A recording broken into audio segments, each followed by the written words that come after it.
Welcome to the Pep Rally. Oh my gosh, folks, I am just so excited to have everybody here and to welcome you into this incredible 4-hour live event. I am Dr. Darren Peppard. For those of you who may not know me, thank you so much for joining us here. I know during the holiday season, there's so many things we have that we can be doing, and the fact that a whole bunch of you are taking some time away from your day here on December 30th to join us is absolutely incredible. So thank you so very much for that. Oh man, we have got an incredible event lined up for you today. Just an amazing cast of educators from all over North America who are ready to share so much insight, some great ideas, some inspiration, some fun stories, and just really to help you get ready to rock and roll as you dive back in 2022. I have to tell you, there's so many things that I'm excited to share about with you today. And among those things really is to just kind of get back to what it is that Road to Awesome is all about and why we have put together this event. But before I get into why this event, why now, what I really want to do is I want to take a step back and I want to just say some thank yous. I think it's important that we take that time and really thank the people who have made a huge impact for us during the course of 2021. And I'll be honest with you, so much work has gone into making the transition from public educator into business owner and running Road to Awesome during the course of this year. And so I want to start my thank yous with my wife, Jessica. For those of you who don't know the whole Road to Awesome story, we have 3 branches that are part of our business. One of those is our publishing branch. And at this point, we've published 7 books. We have a whole bunch more coming. We're super excited about that. And that's the work that really Jess leads as our editor, as our art director, a person who does all of that work to get the book put together and looking amazing for when it goes out there into public for people to purchase it. I don't say thank you to her just simply because of her work as the editor, but really being the one who kind of pushed and said, let's do this. This is our opportunity. Let's go do this. And it's something that we really wanted to do. So thank you to Jess. Thank you to my daughter, Liz. Some of you know this, but Liz is working with us as our marketing person. If you're here because of the incredible marketing work that Liz did on this event and all the fun videos that you've seen and will be seeing and all of those types of things, all credit to her. And which I can't thank those two enough. I'm really grateful for them. Some friends that I really want to thank that have meant a lot to me and supported me through 2021 and helped me get to where I am. I gotta start with Bradley W. Skinner and Frank Rodneski, 2 absolutely amazing individuals.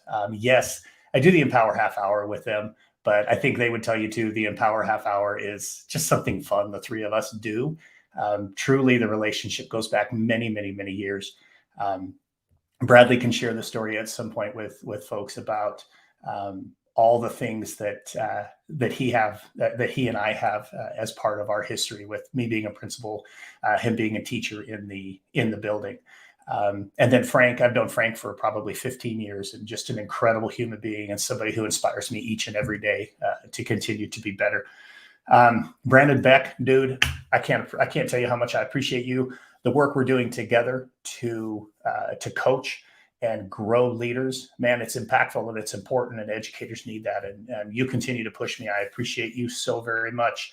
Eric Lillis, I've told this story in schools all around the country this summer. And so people know without knowing that it's Eric Lillis that the guy who said nice holiday bowl to me when I met him on my very first day as a new teacher, Eric Lillis. And I'll tell you, Eric was that person on the other end of the phone for a number of phone calls. And I know we do that for each other, but brother, I love you and I appreciate you so very much. And then Jillian Du Bois, my partner in crime and so many different things. Yeah, absolutely. Go Hawks. There you go, Lillis. That one's for you. Jillian, I appreciate you so much. I appreciate that you push me. I love that I get the opportunity to push you in what you're doing. I could list each and every one of you. I really, really could. But man, as individuals, you guys have really pushed me, and as friends, you are really, truly cherished. Some professional people that have really pushed me. I'll tell you, Brian Aspinall and Daphne McMenemy. Without the two of you, there's a lot of this stuff that doesn't happen. So going back to launching Road to Awesome as a book and carrying it forward to supporting us as we launched into our publishing side of our business. Just really, really great. Truly appreciate you guys. I'll forever be grateful for you.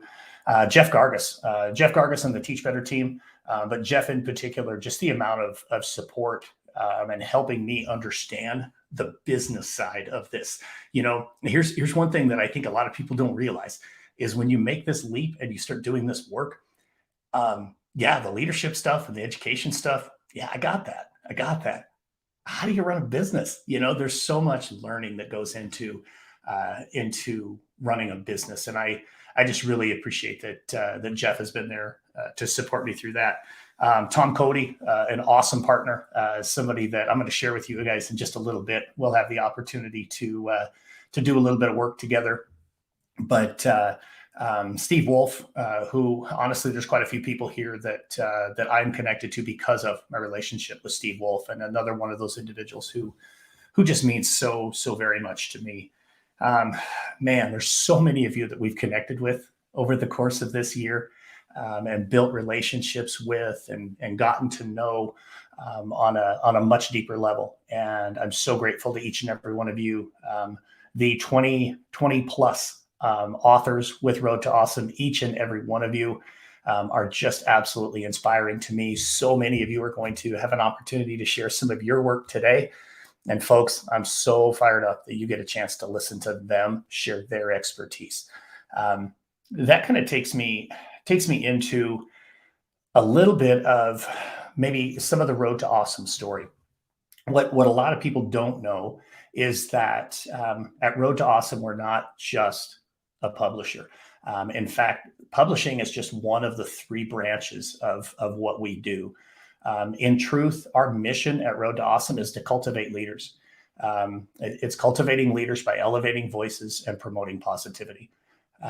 We do that really in three different ways. Obviously, there's the opportunity that I have as a motivational speaker, and that ties back to some thank yous. Thank you to so many different schools and districts that have had me in and given me the opportunity to speak with your staff, speak with your students, and to just share a little bit of that positivity in what honestly has been a bit of a dark and challenging time. I'm really grateful to have that opportunity. We do that also, of course, through leadership coaching and consulting. I mentioned Brandon Beck. He and I are partnered together to do some results coaching. And I also do a lot of coaching with individual schools, districts, principals, superintendents. And that's just another way to cultivate leaders. The third one, of course, is our publishing branch. It's so exciting to hear the stories that other educators have and to be able to learn from them. And then because of the platform that we have and continue to grow, we can then help them share their work and their words with the world. And man, I've met some amazing people as a part of that. And so that's just a big part of what we do and why the three branches we have exist. I will tell you there is a fourth piece coming, and that will be a special announcement that I will be making in the third hour of today's show. We're really excited to talk about that too. Now, let's get to the event. Let's talk about the event. Thanks for letting me ramble a little bit and say a few thank yous. But I got to tell you, this event, when we started talking about putting this together a little over a month ago, what I really wanted to see this event be, because I've been with educators in so many different settings this year, I wanted this to be an opportunity for educators to just take a deep breath in and let it out. You've been working so very hard, and the work you do makes so much difference for kids. It really does. But unfortunately, right now we're in this time where there's not a lot of people saying thank you to educators. Everybody knows how to do your job, and they'll tell you that. And the reality is they really don't know how to do your job. You're professionals. and you're exceptional at what you do. And today I want to celebrate you. I want to celebrate you and help you get prepared for 2022. And we're going to do that in 4 different ways. Each hour is designed to focus in a specific area. The first hour that we're starting in right now is all about owning it for 2022. How do I take ownership of myself? How do I take ownership of how I choose to show up each and every day to bring the very best to my students and to the staff that I work with? The second hour of the day is all about getting prepared for 2022. We have some incredible things happening in the second hour, including some tips for teachers, building bridges with parents, and then finally, let's talk about actually leading in 2022. An incredible cast in all 3 of those different sessions in the second hour. Our third hour is about crushing it in 2022. And Lisa Tobin, author of Elevate Your Vibe, an absolutely incredible planning process, is going to come on and have a conversation with you and share with you her amazing, amazing method for being prepared and taking it from an idea to something on paper to something that you actually crush. I'll come back then with Brandon Beck, and we're going to talk about why coaching is so beneficial to everyone, and that it's not just for those who are struggling, that the most high-performing people have coaches, and that's part of what helps them be super high-performing. And then we'll wrap up that hour with 5 incredible human beings who are all about lifting voices, lifting their own and the voices of others who are crushing it. And they do that through digital content. That could be through a blog, that could be through a podcast, and they're going to share with you exactly how that works and how they do that work. And then our fourth hour is all about celebrating, folks. I mean, we're getting ready to start a new year. We're excited, we're fired up, we're energized. And so, you know what? We're going to do a little celebrating. And we'll start by celebrating our culture with 4 rock star Jostens Renaissance educators who are going to share with you some of the great things they do to lift up their kids and lift up their faculty and celebrate them on a daily basis. And then, how do you not celebrate with the guys from the Empower Half Hour? Bradley, Frank, and of course myself will come back, and we'll be kind of the closing piece here of this particular event when the Empower Half Hour becomes the Empower Happy Hour. It'll be time to raise a glass and toast some of the amazing things that have happened and some of the incredible people throughout the course of this year. I'm just so fired up for this event. I cannot wait. And honestly, I cannot wait to introduce this amazing individual to you. Our keynote speaker today, I had the incredible opportunity of meeting him this past summer. I mentioned Steve Wolf, and one of the things that Steve Wolf does is he runs an incredible educator retreat called Heart to Heart Teaching. It is such an amazing event. It's a retreat in the mountains in Colorado, and it's not just professional development. It's an opportunity to connect with people who are just like you, who are going through it just like you, and to get reconnected with why you do what you do, to become re-inspired, and to really just kind of let all of that stuff wash away. I'm really excited to share Jay with you. I met Jay at that event, and from that moment on, this guy has had my heart. I had the opportunity to speak at the school he works at in Michigan in October, and just getting to see Jay again just continued to lift me up. So with that, I want to bring Jay Gross into the studio. Jay, welcome. How are you, my friend? Pretty good, bud. Can you make me look thinner? The StreamYard is an amazing platform, but I don't know what else I can do for you. My wife's an incredible cook, bud. The holidays, I'm looking like, oh boy. Maybe if I move away. So, no, it's awesome to be here, my friend. I'm so honored. So honored. Yeah. I'm excited to have you. And with that, folks, I'm going to step aside. I'm going to let Jay take over. Jay, it is all yours. Thank you so very much, my friend.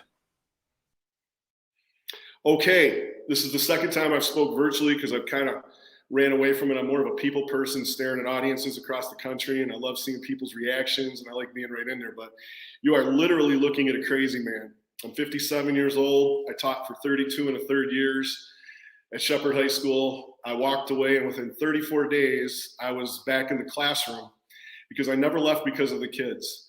I got back in the classroom because a former student of mine, Jamie Nelson, decided he'd give me the ultimate job opportunity. and I got back in working part-time, getting my pension, and I'm there again this fall, and I'm going to continue for probably the next 4 or 5 years. So even after buying 5 years and teaching 33 in the third years, I'm still in there. And a couple things I want to come at you with today. This is where I really wish I could see your faces. Number one, this profession is a gift. Newsflash, not everybody can do it. Not everybody can do it. And with homeschooling and some of the virtual worlds that we've had to go in because of COVID, people are finding that out. This is difficult. I believe that somehow, some way we were all chosen, and that's a story for a different day. But I believe that this profession is a gift. And when we're in there with our kids, it's our responsibility to find their gift, polish it, and send them out in the world to make it a better place, which is kind of the second thing I want to talk to you about today is I learned so much from my students. I can't even begin to tell you how sometimes I feel like I'm a failure because I learned so much from them. I only hope they learn half of things from me that I've learned from them. But just by watching them, looking at the clothes they're wearing, their body language, their eye contact, their conversations, the way they interact with adults themselves, I'm watching constantly in the hallways how they're interacting and the things that they've taught me. One real special one I want to share with you is this young lady. Her name is Kara, and I will never forget her. Blonde hair, blue eyes, one of those kids that didn't just walk down the hallway, she bounced. And when she walked in a room, the room got brighter. I had her brother Eric prior to Kara, and Eric was one of those kids that you could not, no matter how hard you tried, you could not get angry at. He had this smirk. He knew exactly where the line was at. He'd jump back before you could get to him. And one example with Eric was I went in for some surgery. I had a mastoid, and my ears were crooked when I came back. Well, Eric took my wall and painted the big Shrek, the big green Shrek head on my wall with the ears like this. So much pain stuff, and I'm laughing. So his younger sister, she's coming down the hallway the one day, and I hadn't had her in class. I believe she was partially through her freshman year, about 14 years old, and she says, "Mr. G," and I'm leaning on my doorway like I always am, scratching my back like a big old grizzly bear in the middle of the woods on a tree. "Spindler, what do you want?" She goes, "What are you going to teach me when I take your class?" I said, "Well, if it's English class, Sunshine." I kind of looked at her for a second. I said, "I'm going to teach you Greek mythology, and there's a special story I'm going to say just for you because it's called Pandora." She goes, "What's it about?" I said, "Well, let's just say Pandora kind of had her own mind and did the things that she wanted to do, kind of like a young lady I know and her brother." And she cracked up. She goes, "Tell me some more." And I go, "No, take my class now. Get out of here. You're late for your other class." "Oh, I get it." And off she goes. The super hard part, she was fighting leukemia, and you would never know. She was this bright ray of sunshine that you just wanted to be around because that smile, that glint in her eye was infectious. And like I said, she made the world a better place. Kara passed, and I never got to teach her about Pandora. But what I want to share with you is the lesson that Kara taught me. I went to her funeral, and I was sitting in the parking lot for quite a while. It was standing room only, and it was very, very packed. And by the time I got a chance to get in there, so many people, so much love. And I looked at the casket. She had a white oak casket, the most gorgeous white oak casket. And what that little kid had done, she had markers, Sharpie markers of all different colors. And she had asked that everybody write a memory about her that made him smile. And by the time I got there, the thing was covered. And her brother Eric saw me come up, gave me a big hug.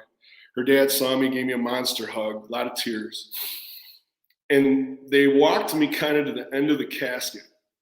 And around back where one of the handles was, there was an empty spot. And she had written, "Mr. G." And I took that spot and I wrote a special thing to her. It had something to do with our conversation in the hallway and those eyes that I'll never forget. But what she taught me is as I'm driving home, what will people remember of me? What will they write on my casket? And to take it to the next level, what do I want them to write? And what am I doing to get to them to that point? What am I doing to get to that point? One of the things I hope somebody writes is, the guy was so kind, he'd give you the shirt off his back. What am I doing? Well, I know what I'm doing. Well, then what irritated me is I finally pulled in my driveway, sitting in my car talking to myself. When I speak to new teachers and do new teacher academies, one of the things they always say is, well, you know, they teach you in teacher college. Here's the outcome that we want. This is what we're going to do to get there. How come nobody does that with our careers as an educator? I don't care if you're a bus driver, if you're a custodian, if you're a cafeteria worker, you're an admin, you're a board member. We're all in this together. And sooner or later, you're going to close that bus door. You're going to close that closet to the janitorial cabinet. You're going to close that classroom door. You're going to close your office door. How do you want to be remembered as an educator? What are you doing every single day to get to that point? And that's when I really started thinking to myself, one of the best compliments I ever got from a student was, Mr. G, I always felt safe in your classroom. You made it feel like home. I brought in lazy boys. I brought in couches. I brought in big oversized chairs. I had leather chairs. I had tables. I had bean bags. I had off fluorescent lighting. I wanted it to be like home. And when she said that, that was one of the things I wrote down to myself. I always want to make my students feel safe. But even if you, and I'm talking to when I say educator, I mean the whole system, everybody, because imagine if you're the bus driver that just yells at kids every single day. You're the first person that they meet, and that's how they get greeted. If I'm going to drive a bus, which they'll never let me do, I'm meeting those kids, and I'm going to have on one of the superhero things, probably the Incredible Hulk. Paint myself green, and I'm standing there, and I go, "The Avengers need you," and the kid's going to freeze, and I want to look at the kid, and I'm going to go, "You are joining my Avengers. You have the power with invisibility and silence. Get on the bus." And the child sits in the chair thinking he's invisible and sits very quietly. It's genius if you really think about it. So you get to that point, but cafeteria worker who suddenly sneaks a kid an extra ketchup packet or an extra helping of mashed potatoes and smiles or winks at him. A board member who we know outside of the board meetings, who's at the basketball games and moving around. How do you want to be remembered? What will they write about you when you close that classroom door or that office door, or whatever door it is for the last time? But what are you doing to get there? And then my big problem with the whole thing is, you know, we get to that point where they say, well, that's not how society says you do it. Okay, I got a note for society. I've never read your book. I don't care who the author is. It's my life. I got one shot. I will do my life my way, and I will teach education my way. Because to me, I want to be the guide on the side, not the sage on the stage. Got that from Kevin Honeycutt so many years ago, and it resonated through my heart. I've never forgotten it. I want to be in the classroom with my students, working with them, teaching them how to learn. If I could teach them how to learn, they'll get the content. They can always go out after I'm gone because I want them to be functional and not need me once they leave my classroom. And I teach mostly juniors and seniors getting ready for the real world. And I know a lot of people don't do that, but I'm notorious for flipping the classroom, flipping projects and things like that. And I know they say that's not how you do it. But this is where I'm going to curse you. And I know a lot of you have seen these before, and Darren and the Wild Heart teachers are probably cracking up right now. And I still sit here looking at this and I'm going, Kit Kat bar. You know when you're in the grocery store, convenience store, and you're checking out, and there's all those impulse buys? Well, I'm a fat guy, and they're the reason I'm fat. I blame them. So when you look at a Kit Kat bar, it's so cool because when you look at it, it's got 4 perfect rows of incredible chocolate with wafer. And society says you break it, you nibble it, and you wipe your hands on a piece of napkin or something like that. I beg to differ. If I'm going to look at that Kit Kat bar, and I'm sorry for those of you with OCD about what I'm about to do, you may want to look away. It's my Kit Kat bar, just like it's my life, and I'm going to do it my way. This may take a second. It tastes great. I ate it my way, and some may go, oh my God, the guy is off his rocker. What's the first thing I said to you? 32 and a half years in there, I went right back in the classroom 34 days later. And you can call me crazy. I love that classroom. It's where it's like a utopia, being in there with the kids and listening to them and watching them and the amount of hope that they have. They're our generation coming for the future. So I look at this, you guys. And one of the hardest things to do, when Darren told me, most of my keynotes are 60 to 90 minutes, and he goes, you got 15, go do what you do. I've been racking my brain. I've been power cleaning, doing whatever I could do to go through this. But do me a huge favor. Take a look at your life. What will people write on your casket?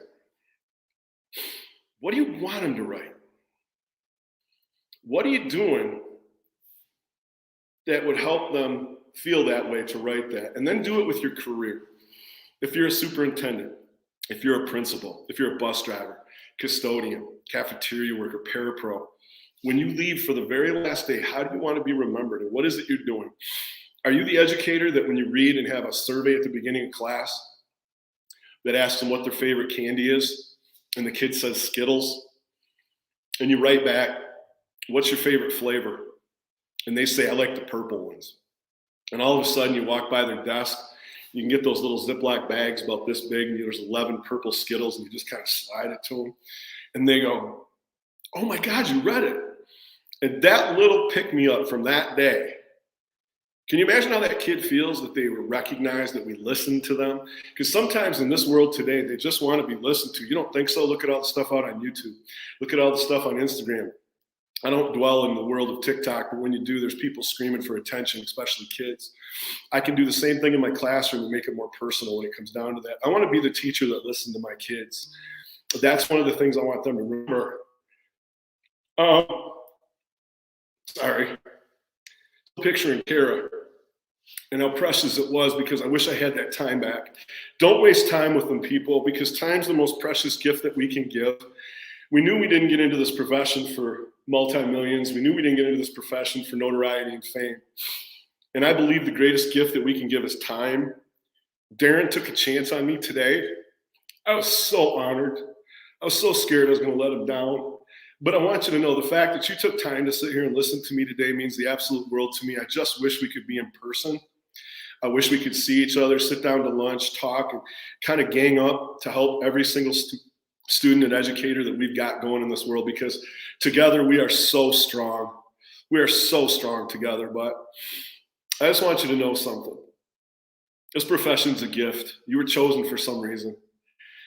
Go kick some butt. My name's Jay. Thank you so much, Jay. That was absolutely amazing, brother. You that's hard to do. You didn't let anybody down. Yeah, it's definitely a difficult piece when you have to do it that way. But I appreciate you so very much, man. I've told a lot of people over the last week or two that I could not wait for them to have an opportunity to see your heart the way that I know your heart. And but you didn't disappoint at all. Thank you so much, brother. Love you. Happy New Year. I hope you too, man. Hope you guys have an incredible New Year, man. Take care. I'll be in and out today listening and stuff. I got a rental agreement going, but I'm easy to find, bud, and I hope our paths keep crossing. Happy New Year. They will.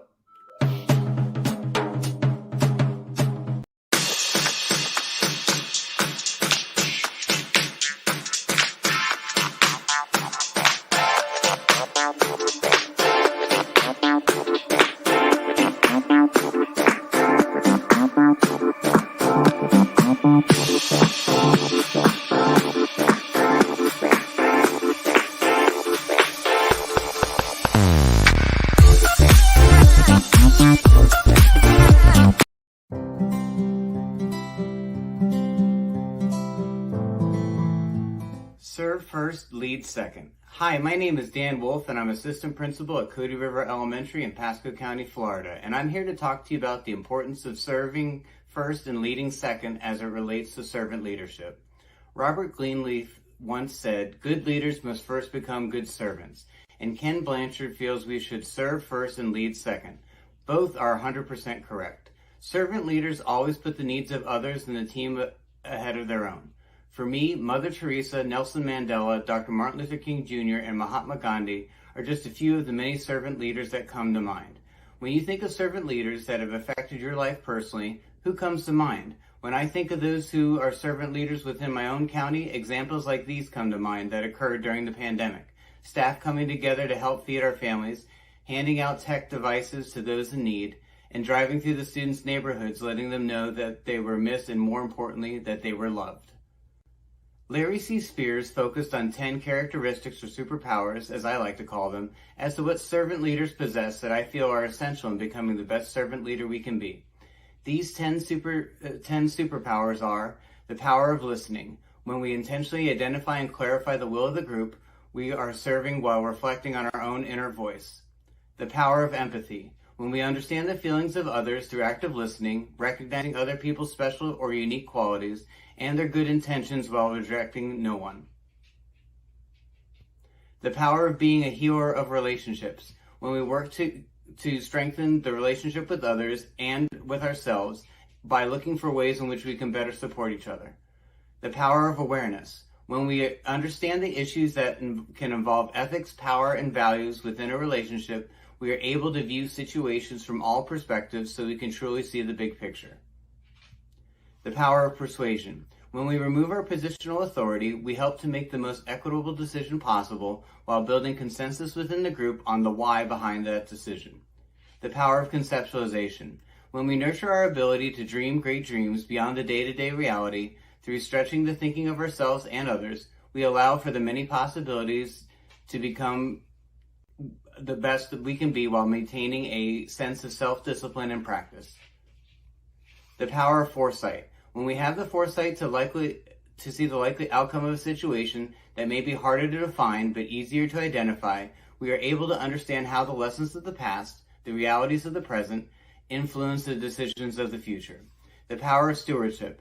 When we develop a sense of trust in our commitment to serving others, it is here that position doesn't matter and all roles are treated as being essential. This promotes an open format for productive work within the group.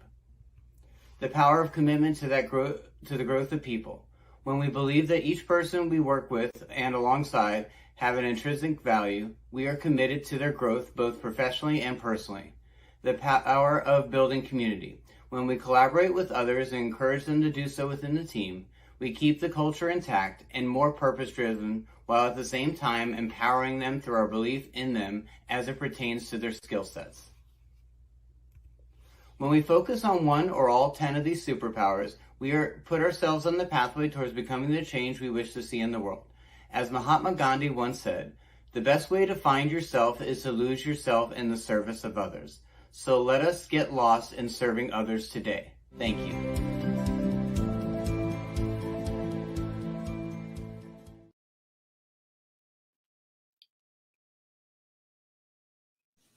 That is really wonderful. I appreciate Dan Wolf for sharing with us a little bit there. And again, I really appreciate Jay Gross and the way he kicked off our event. Just outstanding. And now it's my honor to welcome in Tom Cody from Top 20 Training. Tom, how are you today, my friend? Good for my age group, dude. I'm 70, but I'm good for 70-year-olds. You're good for a whole lot more than a 70-year-old. I can tell folks that. Thanks for being willing to jump in and be a part of the Pep Rally. I really appreciate you. Tom and I are going to spend a little bit of time today talking about a new program that he and I have put together called Stay in Your Lane. School culture starts with you. Before we do that, really quick, I just want to remind folks to head over to the website. Right at the landing page, you'll see a link to a survey. Very simple little survey: name, email address, what's your shirt size, and what's maybe one or two Road to Awesome books you would like to win. Each hour we will be doing a drawing and giving away some prizes. So to be eligible for each of those hours, you need to be in by quarter till the top of that hour. So you've got about 11 minutes to be eligible for this particular drawing. And that's coming up very, very soon. But the only way you can win is you got to enter. So make sure that you do that while Tom and I are talking away here on a little bit of work that we like to call Stay in Your Lane. School culture starts with you. And Tom, you want to maybe jump in a little bit here and kind of share, what was the purpose behind us putting this particular work together? Before we start, how about Jay Gross? I mean, he just blows you away. You think about 2021 had a lot of bad stuff. And 2020 wasn't great either, but the social network and Zoom and StreamYard and all this stuff, there's no way we hear Jay today. Nobody's going to Michigan to hear Jay. Nobody's going to come up to Minnesota where it's 10 below or whatever today to hear me. But we can do this because of the power of social media. So I just want to give hats off to everybody who's still connecting during all this. Next, I'm a recovering cynic. I would have certainly quit back in the old days if I had to deal with what you teachers are dealing with these last 2 years. But I just say this. There's so much blame and finger pointing in America right now. Baseball used to be the national pastime. Now it's blame. Republicans, Democrats, mask, vaccination people, blame Fauci, blame the governor, blame. Blame is dysfunctional. Blame is giving power away. When I blame Darren for what I'm getting out of our relationship, Darren now holds all the power to make a difference in my life. You got to be kidding. We have to eliminate blame. Our schools are full of it. We're blaming a school board and a superintendent and the sophomores who didn't bring their calculators weren't charged or whatever. I'm just tired of it. We have to get past blame, and hopefully this little project Darren and I are going to do is going to take a shot at that, Yeah, absolutely. I mean, I think we're at a point in time right now where we have to step away from the if only. If only my superintendent would do this, then, my classroom would be perfect. If only my principal would do this, if only the parents would do this, if only these kids would do this. I talked about it in the opening of this particular hour, and this hour is about owning it. We have to own ourselves. We have to be willing to say, hey, we have control of where our feet are.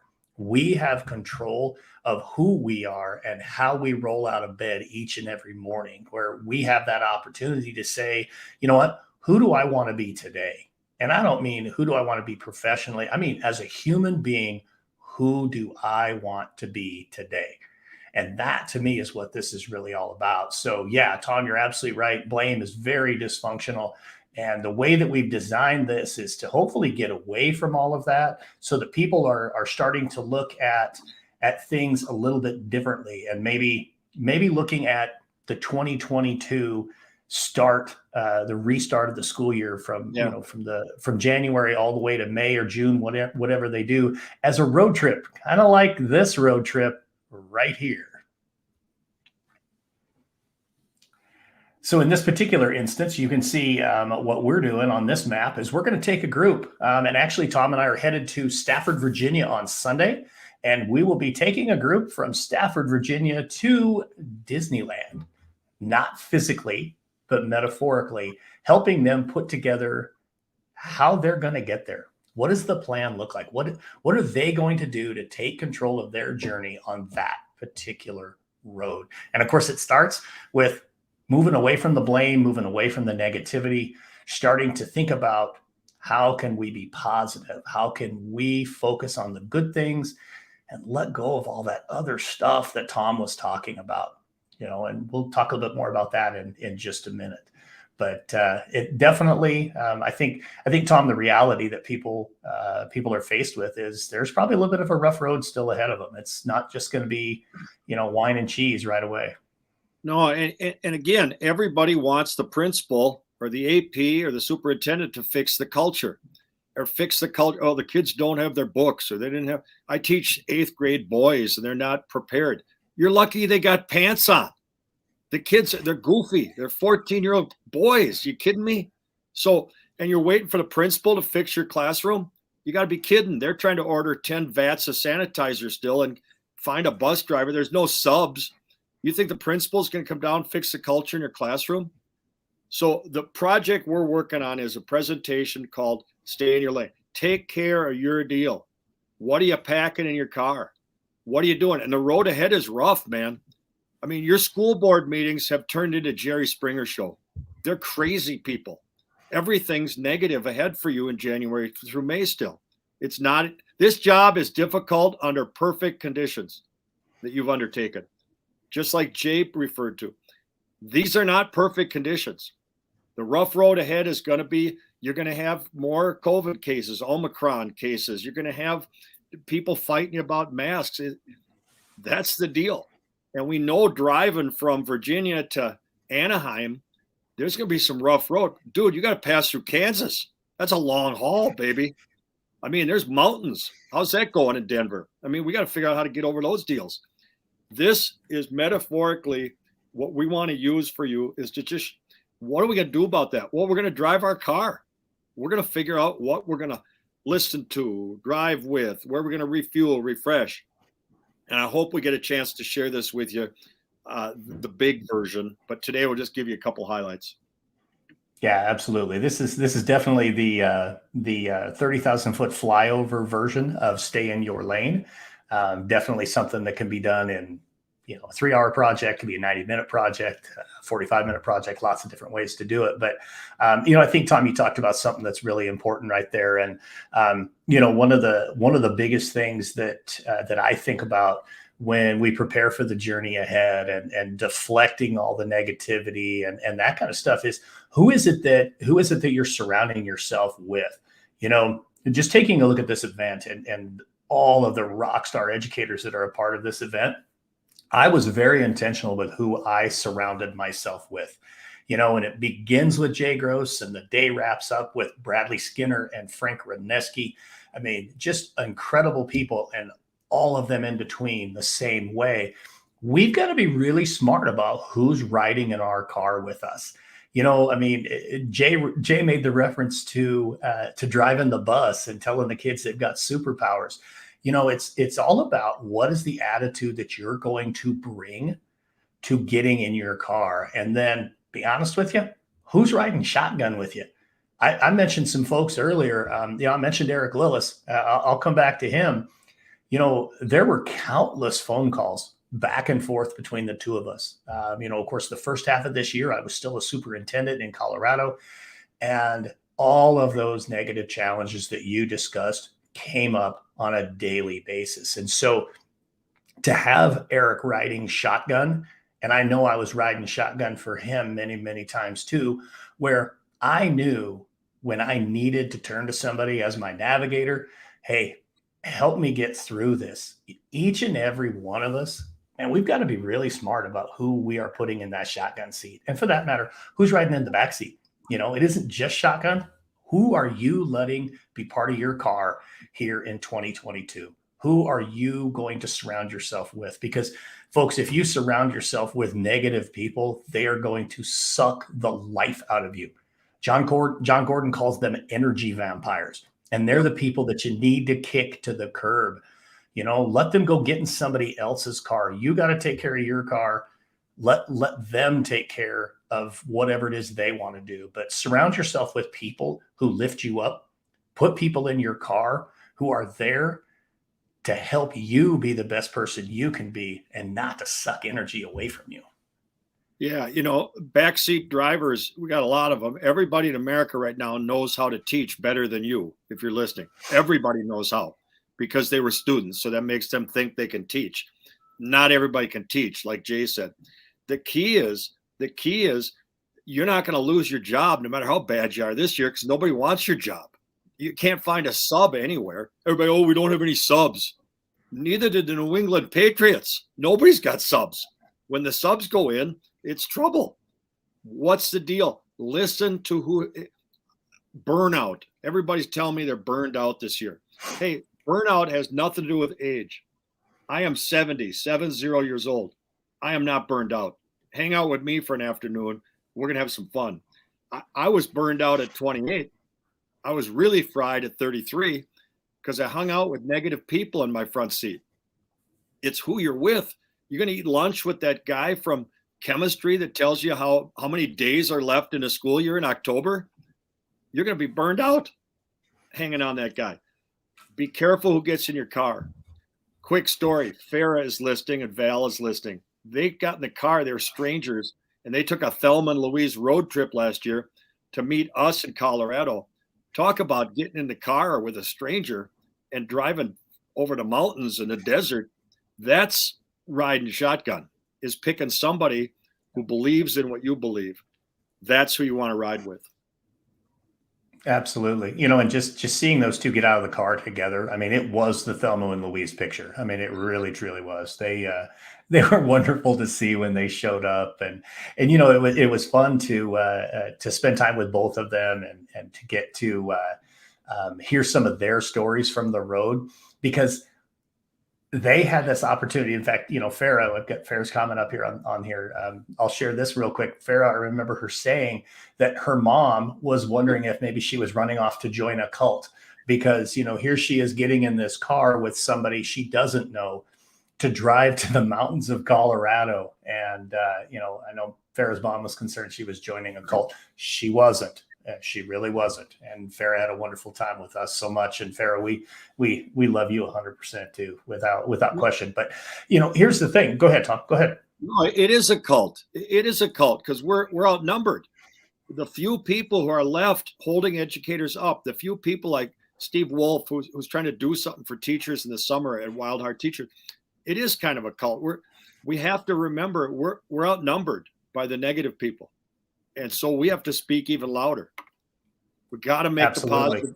Positive's got to be loud. George Koros, you got to make it so loud you can't hear the negative.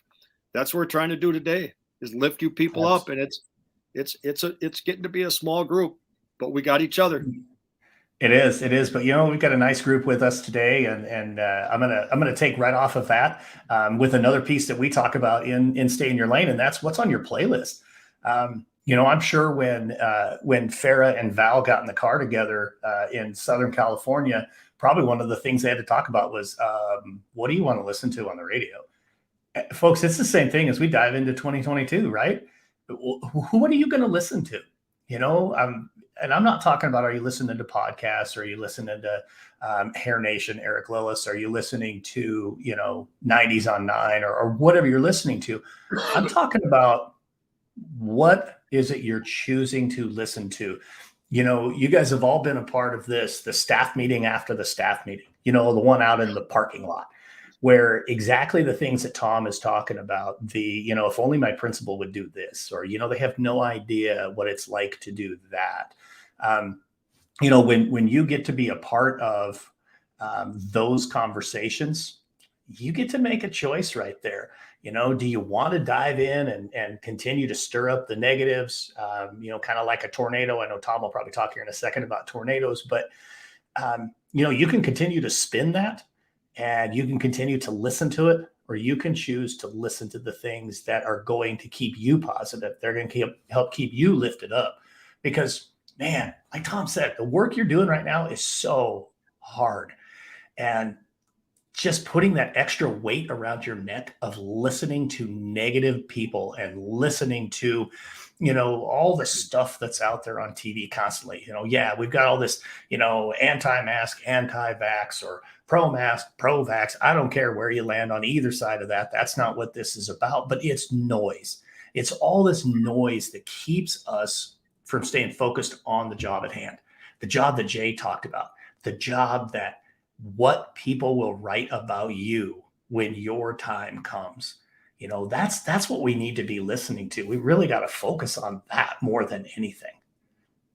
Yeah. And, you know, you're going back, you got to refuel, refresh. We're going to mention that when we do the full presentation, but you got a couple of days left. January 3rd is coming, though, whenever you're going back to school, and that parking lot's going to be dark. And here we go. And here we go again. Take care of yourself this week. Have a cocktail, eat some cookies. Who cares if they're not good for you? Save the salad for next week, and the crappy PB&J you're going to eat at lunch Monday. Get into some food, get into some relaxation, watch Tiger King for the 9th time if you want, but take care of yourself this week. The key is to go back Monday, Tuesday, whenever you start in school, with what's that going to look like? What are you bringing with you on this road trip that you're going to start with the kids? I'll tell you, and Jay made a great point. How does it feel to be taught by you? That is the whole deal. And if you had me back in the 80s, it didn't feel good, because I was blasting kids and yelling at everybody, because it was all about me in the 80s. I was trying to win basketball games and get high scores from calculus kids, and that made me good. I'll tell you, it became different later in my life. I found out it was about them. And I'll tell you, that would be a different experience if you had me now than if you had me 30 years ago. I can't do anything about the past, Mr. Pep. I don't have a time machine here, McFly. But all I can do is hope there's somebody listening today that's going to bring the energy next week to those kids on this road trip you're starting. So God love Absolutely. you. Yeah, without question. The thing to remember too is, it's every one of those interactions. What Jay shared, that story really began with one interaction. That interaction with that young lady when she asked, "What are you going to teach me?" And it blossomed into a relationship. Folks, my guy Joe Sanfilippo says it really well. We never know what interaction it's going that people are going to remember us for. Quick story. I had a student when I was a high school principal that I met many, many years later, did not remember having her when I was her principal. And she was only in my school for a semester. Her freshman year, she had a tough year, some of those kinds of things. But here was the interesting thing. When I met her many years later, she said, "Hey, we had one interaction. And I have to say thank you to you for that." Of course, when she's telling me this, Tom, she's like, "Hey, yeah, we've met before and we had one interaction." All I can think is, oh my God, I hope it wasn't, me before my road split in two. I hope it was me after. And mercifully it was, you know, and, long story short, it's a young lady who took 3 words that I said in our conversation and turned them into a quote that she now has on her classroom walls. And that's make good choices. I could have been the guy that I was before that was so good at catching them doing it wrong and yelling and screaming. And, I'm going to go hide here because I know I can catch a couple of skippers when I'm in this place. And, no, instead, I focused on being that guy who was trying to catch him doing it right. And even in the particular interaction with this young lady, it wasn't a positive situation, but I chose the way I showed up that day. I was going to be positive. I was going to, look for the good in every situation, even the situations that aren't great. If we make a conscious decision how we show up, man, it makes such a difference in the success of others and how others are feeling about themselves. Yeah, and Summer Stevens, thanks for the comment. How does it feel to be taught? Again, I taught mixed numbers for 40 years. There's not a human being on the planet that has ever multiplied 2 mixed numbers, period, ever. And yet I screwed around with that for 40 years. I wish I'd have been more concerned with the culture in my classroom while I was teaching mixed numbers to kids. I hope that as we wrap it up here, it's 12:54 Central Time. I hope we can get together live. I hope you bring Darren and I or Darren or me or whoever into your school out there, and he'll give you some contact info. But again, the best we can do today is virtual. We'd rather see you live and do something with your staff, your students, your parents, whatever. Yeah, absolutely. It's when Tom and I first had this conversation. I think it was actually when we were at Wild Heart Teacher Retreat back in June that, hey, let's get together and let's support educators. Right now, things are tough. Things are exhausting. I mentioned earlier I was at J School in October, and maybe the best example of just how exhausted educators are. And I know you guys you'll all understand this story. I spoke to them on a Friday, the Friday before Halloween, and just looking at this middle and high school staff, they were drained, they were exhausted. And I said to them, just kind of off the cuff, I'm like, "Man, you guys look spring break tired, and it's not even Halloween." And Tom, they couldn't quit laughing. I mean, like to the point where it was too much laughing. I don't even think it was that funny, but you and I both know the best humor comes from places of truth. And I think that's why that group was like that. They were super exhausted and super drained. And everybody is feeling that right now. So if Tom and I can bring a little bit of excitement, a little bit of, some fun road trip and maybe a little bit of joy to your staff, that's something we absolutely want to be a part of. I mentioned we're going to be in Virginia on Monday. Tom and I will be at the CATA conference in Reno, Nevada, March 2 through 5 together, I think is when that is. So plenty of opportunity to come and listen to us. And definitely if you're interested in having having a little bit more conversation about stay in your lane. School culture starts with you. Just shoot me a DM or shoot me an email at that address. Tom's got his address in the comments, his email address in the comments as well. Final thing, we'll promise you if we come to your school, it'll be better than the bloodborne pathogen guy. For sure. We're going to jump right over that bar. It'll be helpful, engaging, and fun. It's going to be some PD that makes a difference instead of some of the nonsense you have to listen to as a teacher these days. So I'll see you live in person. Thanks for today, Darren. Great to see Absolutely, you. man. Absolutely. I appreciate you so very much. And really, yeah, I can't say that enough. I appreciate Tom so very much. And it is now time for us to do our first drawing of the day. So over at our website, as I mentioned earlier, roadtoawesome.net, make sure you get registered for your opportunity to win a prize. The drawing for this hour has already been completed, and our first hour winner is Kelly Moore. Kelly chose to win Road to Awesome, A Journey for Kids, a kid's book that I was blessed to partner with Jillian Du Bois. Jillian's going to be on here in this next hour. What an amazing, brilliant person, not just author and illustrator, but just an incredible human being. And so, Kelly, enjoy that book.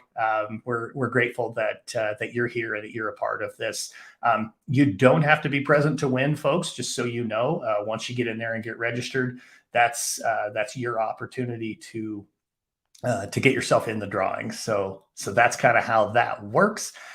We're super excited here at the top of the hour. We're going to be diving in and talking a little bit about how do we get started with being ready to rock and roll in our classrooms in 2022. We'll have Debbie Tannenbaum, Ashley Hubner, and Chris Young joining us right when we come back out of the break here in just a second to share some tips, share some ideas they have for really making an impact in the classroom. So when we come back on the other side, we'll be getting going with Debbie and with Chris and with Ashley. Stay tuned. We'll be right back.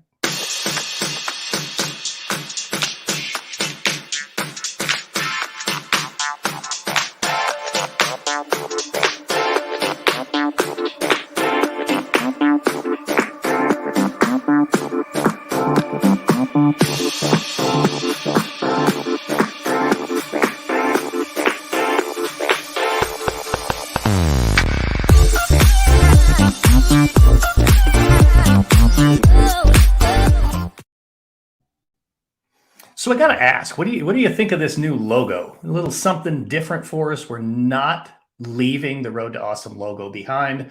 It will continue to be there. It's an important part of who we are. We'll continue to keep that thing rocking and rolling, but just a little something fun, a little bit different that we decided to do. And so when you're over on the website, pop in, hit the tab that says shop, go in there and check it out. You can get this shirt. We've got a long sleeve shirt in there. We've got another shirt that's in there. And then of course, every book by our Road to Awesome authors is available right there, including our brand new release from Jay Dostal. It just came out earlier this week, titled Own Your Epic. So you want to check those things out when you're over there on the Road to Awesome website. If you haven't had a chance yet to get registered for a prize drawing, we've got another prize drawing at the top of this coming hour. And as long as you're in by 11:45, I'm sorry, let's see, we're at 1 o'clock here, 1:45 my time, 2:45 on the East Coast, you will be eligible for that particular drawing. Those who know me well know I'm struggling with the time change, moving from Mountain Time to Central Time, and that just continues to happen. So with that, let's rock and roll into our next section. Let's talk a little bit about tips for teachers as we welcome in Debbie and Ashley and Chris. Welcome, guys. It's so good to see you guys. Thank you for being a part of the event today. Thank you for having us. Thank you. Yeah, we're excited. Yeah. Excellent. Yeah, we're excited to have you guys here.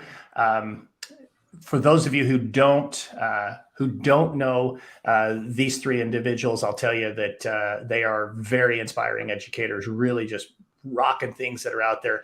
Debbie, of course, just super, super strong in that tech end as a technology integration specialist and an elementary technology coach, but also the author of Transform, Techie Notes to Make Learning Sticky. There it is right there. Chris, of course, doing his work at the district level in Indiana and has a book coming as well. And Ashley, as an instructional coach, transplanted from Texas into Florida. Probably a bit of an upgrade this time of year weather-wise, but who knows? And Ashley also has a book coming very, very soon. So I am going to turn it over to you guys. I'll step back and out of the way. You guys, I know, are going to crush this thing. So remember, this hour, it's all about prepping for it, and how better to do that than some tips for teachers. Away you go. Yeah, so coming into this, we really kind of talked about two main questions that we wanted to discuss with y'all. And so the first question we kind of threw around as we met and talked about what we were going to share in the session was, how can we promote joy into the classroom going into 2022? So I'm going to let Debbie start off sharing with us a little bit about ways that we can promote that joy in the classroom. Absolutely. And one of the things that I loved when the three of us got together and spoke was that we all really wanted to focus on that joy, that positivity, like we just talked about in the last hour, and how learning should really be something that's joyous, and how we can use that to help. It should be full of discovering new things. And so we wanted to kind of focus on how can we as educators create more joyous experiences that give our students a sense of wonder and discovery. And I know that I've been doing a lot of work with my students at my school to really think about those more student-directed activities. Can we have activities that are more based on student interests, really tapping into those ideas of here are their passions. Let's see if we can connect them. Really getting that interest in is so important. Tying into that, are we using project-based learning? Are we giving our kids real, authentic things to work on? It's just so vital, because if we're giving kids a worksheet, that's not very engaging. That's not giving us joy. But if we're giving them a situation that they have to, solve and promote in it, it gives them real purpose. That really makes a difference. And then obviously, as a tech coach, I always emphasize, how can we find ways to use technology to give our students experiences that they couldn't have? Things like visiting a museum on Smithsonian Learning Lab and having that joy of seeing all of those things that maybe they never got a chance to see. Letting them, work on activities where they're collaborative together, really focusing on how we really promote how that technology gives them opportunities. We're not just talking about having kids doing drill and kill. We're talking about real, authentic opportunities. And so just to kind of get us started, and I'm going to hand it off, I believe, to Chris. Yeah. So I would love to share, how, and I think those are awesome ways to bring joy to the classroom, finding those authentic things for students. And I would say to kind of look on the opposite of that as well. And, for the teacher to bring their authentic self into the classroom. And so, for me, I was always really, really careful to separate the professional teacher version of myself from the students. So there was like professional Chris, and then there were personal Chris, and I definitely kept those separate all the time. And then when students see you out in the real world, it's like they've seen a ghost, but sometimes that got me, I would say I missed out on some connection with students when I did that. And ultimately I got more joy. And so I'm going to tell a quick little story. I'm a big kid at heart, and I love using technology. And I discovered this app. It was called Super Power Effects, and it's still in the App Store. It's completely free. And what Super Power Effects does, so go get the app. And what it does is it uses augmented reality to give you superpowers. So like I can shoot a flaming fireball at a target, and it looks like it explodes, and it actually looks pretty good. And so I discovered this app, and I was visiting a friend's house, and he had just gotten a new car. And so like I did the app and made it look like I exploded his car and sent it to the group text as I was leaving. And we had a lot of fun with that. Well, that next Monday, so that was on the weekend, that next Monday I went into class, and every year seemingly there I have one class that maybe has one kid in it that is a challenge, and I try different things to connect with that student. It wasn't working well. They were doing a science lab, and I was frustrated that the student was off task, and so I had this light bulb go off that that app that I was using with my friends would be awesome in the classroom. And so I set my phone up on the whiteboard and got my hands and then I walked over and I was like, hey, what are you guys doing? And recorded the students. And so then I was like, everybody, hey, I need you to stop what you're doing and look to the front of the room. And I played the video of me exploding that lab group using superpower effects, and everybody started laughing, including the student. And at the end of it, I yelled, "Now get to work!" Sarcastically. And the funniest thing happened is that student that I had struggled with all year said to me, "I'm sorry, Mr. Young." And from that moment on, that was just a little bit of effort that I made for that student, that they internalized that as he cares about me. And that student was a different student for me the entire rest of the year. And really the big takeaway from that, yes, that was using technology, which is a great way to bridge that gap with students, but it was also me bringing the stuff that I was interested with and the things that I was having fun with into the classroom, and it made a huge deal. It made joy for me, and it made joy for that student. I love that idea, Chris, of just, it's like a small moment that you took and you added some humor and fun to it. And it just took, 5 minutes out of your classroom, and it brought all the kids in and learning and engaged. And that kind of leads into what I was going to talk about too.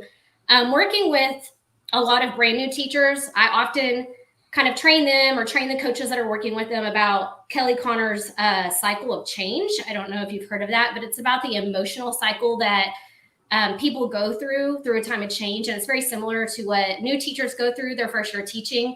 It's also very similar to what many teachers have felt during this pandemic right now, because pandemic teaching is just as hard as first year teaching, maybe even harder. And so it kind of has 5 phases, and I'm gonna use my hands because I'm talking to the world out there and I'm a teacher. So I need to make sure you're engaged. But the first phase is informed optimism, where you kind of go in thinking, oh, it's going to be great, we'll get through it. Oh, this first year is going to be awesome, kind of feeling. And then you drop to informed pessimism, where you kind of realize the reality of what's going on, and you start to get that little pessimistic attitude. And then they drop into this area called the Valley of Despair.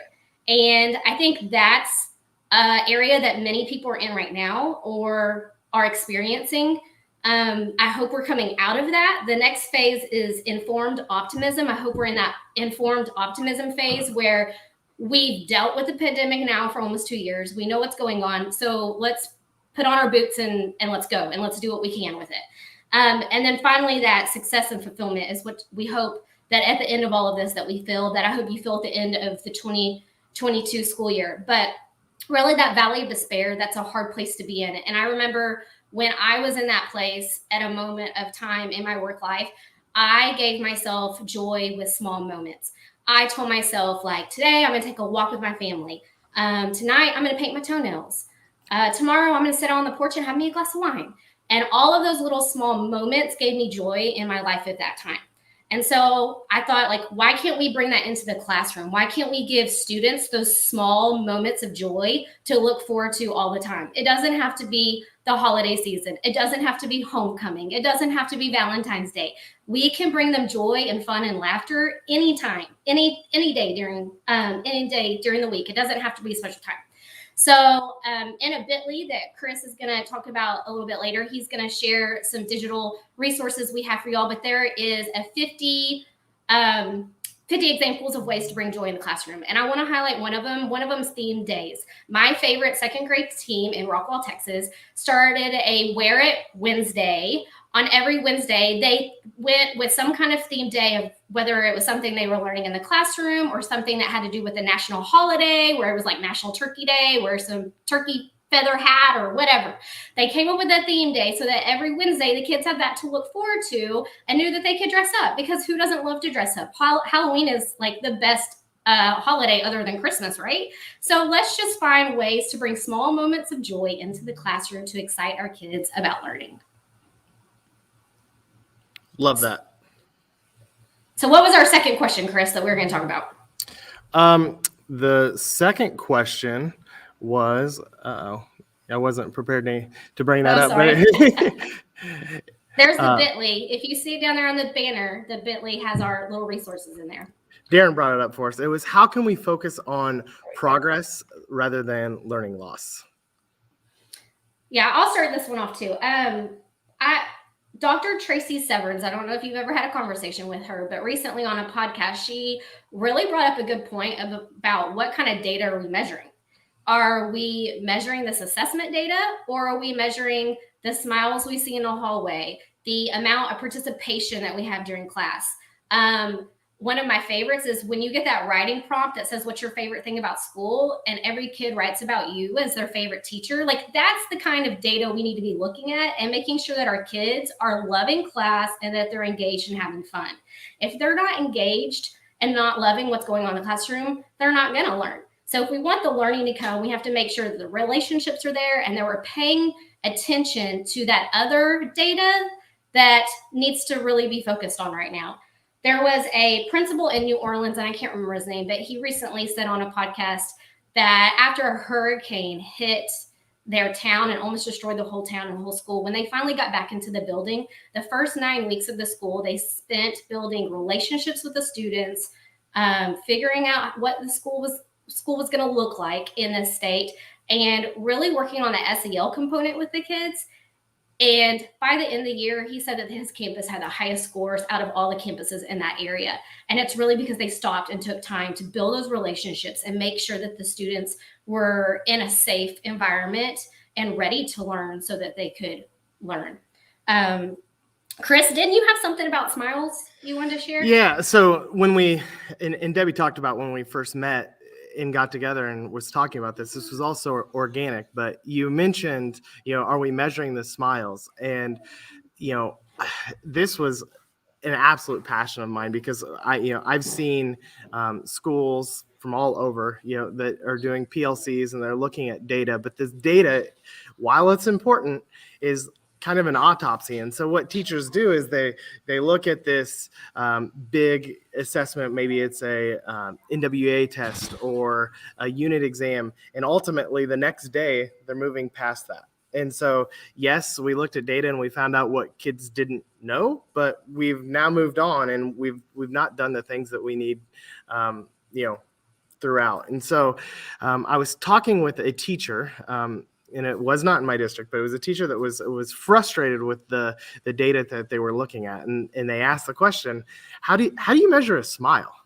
And when they said that to me, like a light bulb went off, and I was like, that is the data that we should be looking at. And so anyways, I created so if you're familiar with Plickers is that is the data. I'm hearing double. But Plickers is a tech tool that allows me to basically, the students have what looks like a QR code and they can answer A, they turn the paper this way, it's B, this way C, this way D, because there's 4 sides. And then you as the teacher basically use the app, it's totally free, and you scan it and you know what each kid's input. And so what I did is I created a Plickers that is double-sided so that when you print it on the back side, there's emojis. And so there's like heart eye emoji, and there is a smiley face emoji, and then there's a sad emoji, and there's a crying emoji. So there's kind of 4 levels of happy. And so you could anonymously poll your class at the beginning of class, like when they walk in, how are we feeling today? And they can hold up their thing. They're not advertising to anybody else but you, and they can easily share that, and you kind of know where your students are when they begin the classroom. You could also use that same Plickers tool as at the end of the lesson, like, how do you feel in terms of like comprehension? And you'll know like, oh, the class felt really good about that, or the class didn't. And so it's a cool way to get that feedback. And Plickers, as you saw us coming through on the screen, it is an awesome tool.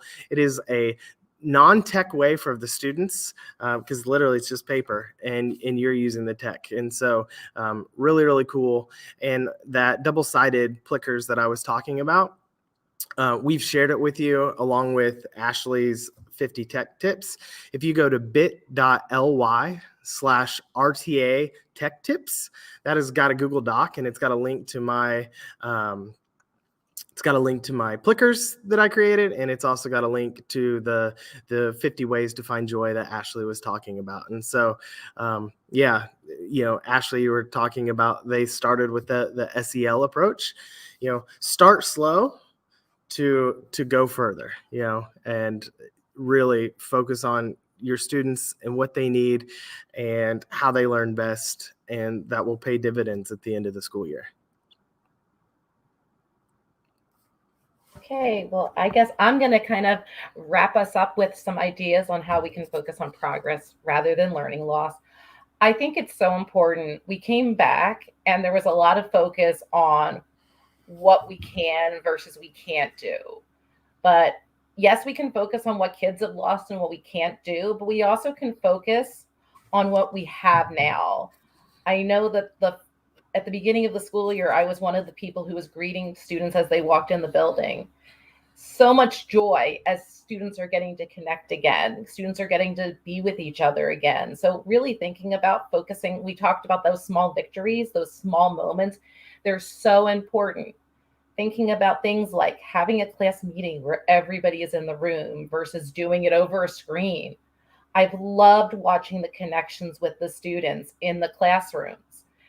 Thinking about getting to collaborate on a project, not having to do it in a breakout room, but actually getting to work side by side. One of the things when I think about that is my students use Flashcard Factory and they're working together and collaborating to show meaning of things.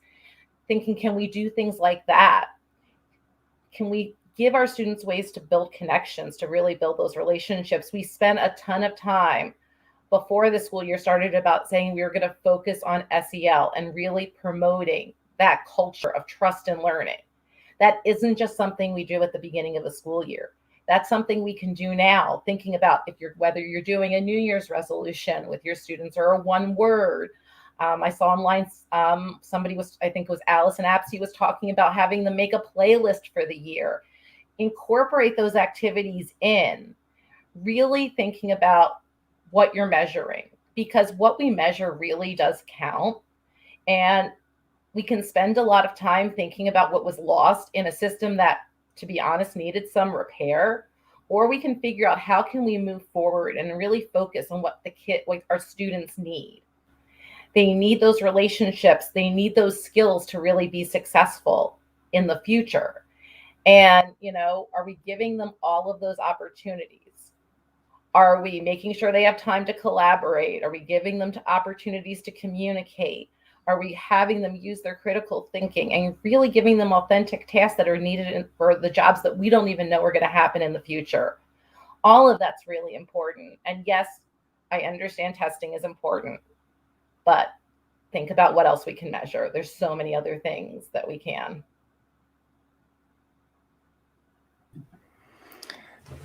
I think, Debbie, you just absolutely hit me right in the heart with that one right there. Those who know me, and I know that all you guys have heard me talk about this too. It can never be about a test score, and we should never define a child, a school, a district, a system by only a test score. There's so much more there. And I think you guys did a brilliant job today of bringing a lot of different tips to the table and a lot of different concepts. Man, there's so many different things, but measuring smiles, I think is an absolutely incredible piece because it ties back into relationships, because we're in the people business, right?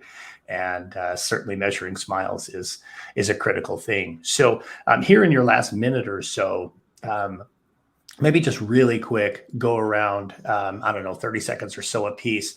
What's maybe one other thing, one message, one thought you might have for educators as they turn the page into January of 2022? Go in any order. Go for it. I'll go, because you don't have to do this alone. If you're here right now and you're watching this event, you are automatically connecting. Do not feel like you need to close your classroom door and just do it by yourself. Even if in your school there isn't a culture where it necessarily promotes that type of PLN or professional learning network, there are so many amazing organizations that do.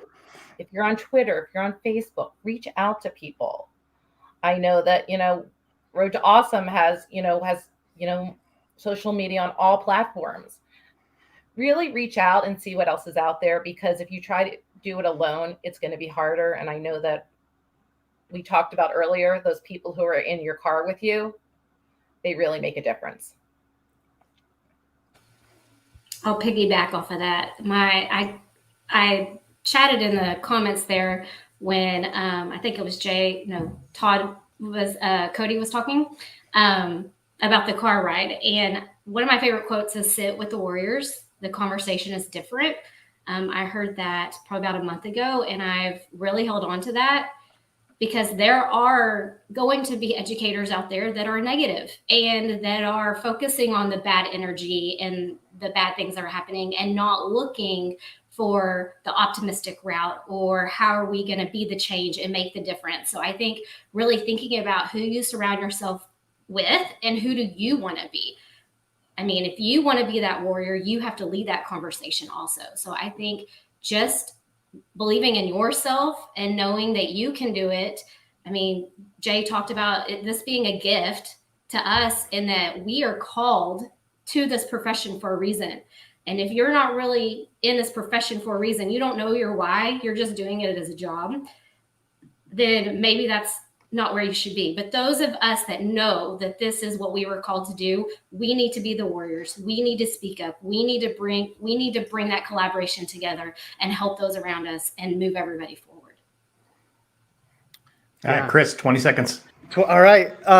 So her quote made me think of, if you're the smartest person in the room, find a new room. I've been pretty successful by not being the smartest person in the room. And this was another example of that. Surround yourself with positive people that are bright, and they will lift you up. And, you know, it was an honor to be in this room with you all. And thank you for what you've taught me. And Darren, thanks for this event. I'm honored to not be the smartest person in the room and to learn from you all. Right on. Thank you guys so very, very much. Happy New Year to all of you. Thank you. We'll be right back.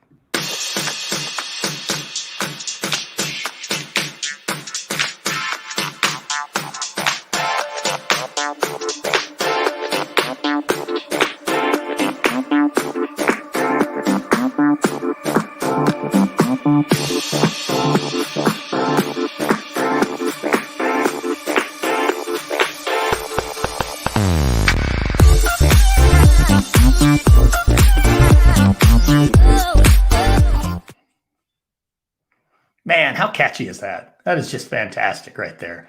Oh man, good stuff, good stuff. So hey, a couple of real quick shout outs to our previous group from folks out there in the comments. We really appreciate everybody being a part of this. Holy cow, folks, here we go. Another awesome session right away. I'm going to pull 3 more absolute rock star educators into the room right now, and we're going to talk about building bridges with parents. We've got with us today Kim Colazzo, Jillian Du Bois, and Crystal Fromert. Ladies, thank you so very much. How are you today? Hi, good to be here. Doing great. Fantastic. Well, I know you guys have a lot of great stuff that you want to share with everybody. I'm excited to share you guys with all of the people that are tuning in and that'll watch, down the road a little bit later on the replay and so forth. But absolute rockstar group, I'm going to step back out of the room. I'm going to let you guys start rocking and rolling, and really looking forward to hearing about building bridges with our parents. Thanks. Oh my goodness. This has been so much fun already. Like, I don't know about you guys, but holy cow, like my brain, we can only take so much in, and we're only like an hour and a half through this. So here we go. Building literacy bridges. What does that look like, or even really mean for us? So the definition of a bridge in Word Hippo, and I encourage you to go look at Word Hippo. That's my favorite thesaurus tool. I use it all the time. But it says a bridge is something intended to reconcile or connect to seemingly incompatible things. To me, that kind of says basically it's just a path for passage, right? Point A to point B. But I think it's a lot more than that. When we look at a bridge, we think about the components of a bridge. So metaphorically speaking and literally speaking, A bridge is made of something that's got to hold up, right? So we're thinking as educators, we've been talking, and Kim and Crystal and I talked that a literacy bridge really needs 3 components. We need educators, we need families, and we need communication. Take away any one of those, the bridge could definitely lose its foundation, right? It has to be sturdy to serve its purpose. It has to be constructed well enough for heavy travel. We can always add extra pillars for additional strength and support and stability, but don't take any of those away. We have to work together as a team. So the 3 of us are hoping to share a few things that you will find helpful in supporting these bridges that you construct in your own places.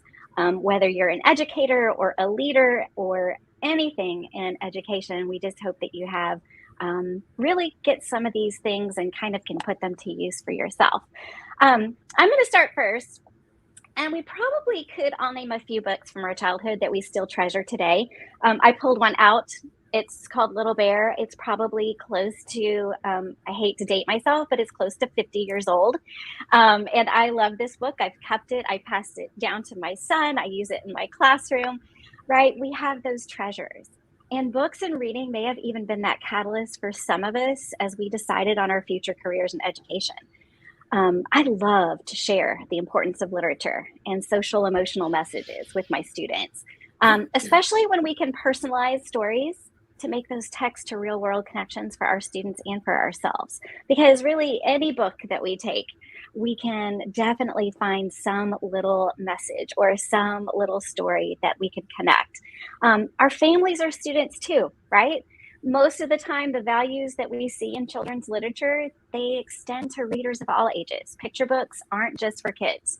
I've found that when I authentically allow families into my life as a teacher, and not details, not specifically giving them personal things, but in general, letting them see who I am, those bridges begin to grow a little bit stronger. I want them to know me. I want them to understand that I'm a human being who is on their side, who cares for their child's success. So part of making that happen is including them in what we are doing in the classroom, letting them know that what books we're reading, letting them know what we're talking about, letting them know different themes and characters and plots, right? Let them see your enthusiasm and your excitement. This year, first year I've ever done it in 21 years, I ditched nightly reading logs for homework. They are still expected to read each day at home, but you talk about taking the pressure off of families and just being able to enjoy literature together. It works. I also email a weekly update and I share a quick Flipgrid video talking about our character themes for the week, how they can partner with us and extend conversations at home. Guys, sometimes all it takes is just a little nudge. It could be a conversation in the car, on the way to school. It just can be anytime, anywhere. I find that families don't always read emails, right? We craft those detailed emails so thoroughly and they hardly ever get read. But they'll take 2 minutes in the car to listen to my voice on their phones, right? So, and if I find a really cool resource, I share it. Maybe just a YouTube video or read aloud of the book we just studied. I love to ask for their feedback, encourage them to respond back to you. It's a sneaky little way to hold families accountable. Anything that will engage and bridge with students' learning is a win-win for everybody. Literature is that strong foundation. It's going to bridge that connection, and everybody loves a heartfelt story with a message, so why not share what we love? All right, Kim, on to you. Awesome. Thank you, Jillian. What a great start to our presentation. We've been so excited to talk to you all. And I'm going to talk about kind of using that bridge comparison and talking about the supports of that bridge, and one of those being STEM. And I truly believe that STEM really levels the playing field for our students. There are so many students out there who struggle academically. They struggle with literacy, they struggle with math, but when you get them into STEM experiences where they're engineering and they're building, their strengths really come out. It's very motivational.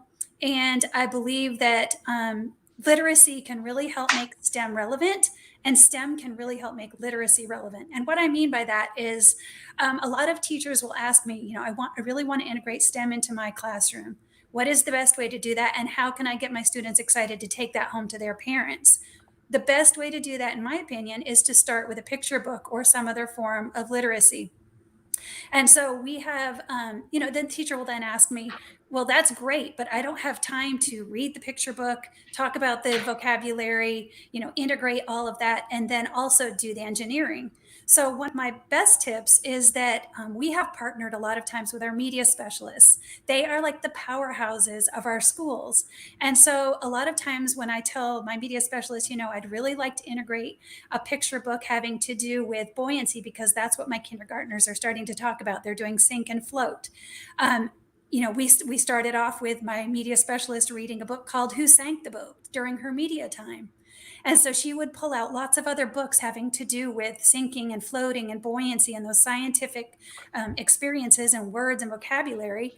And then when they came to the STEM lab, or if I was a classroom teacher, when they came back to my classroom, we could then do the engineering design process. And we could have them, building the boats and building ways to keep them buoyant. And then those books that were in the library related to that activity would go home with the students and they could share it with their families. And they had that anchor activity that helped support the literacy. And they could share those books that were related with their families and that experience with their families.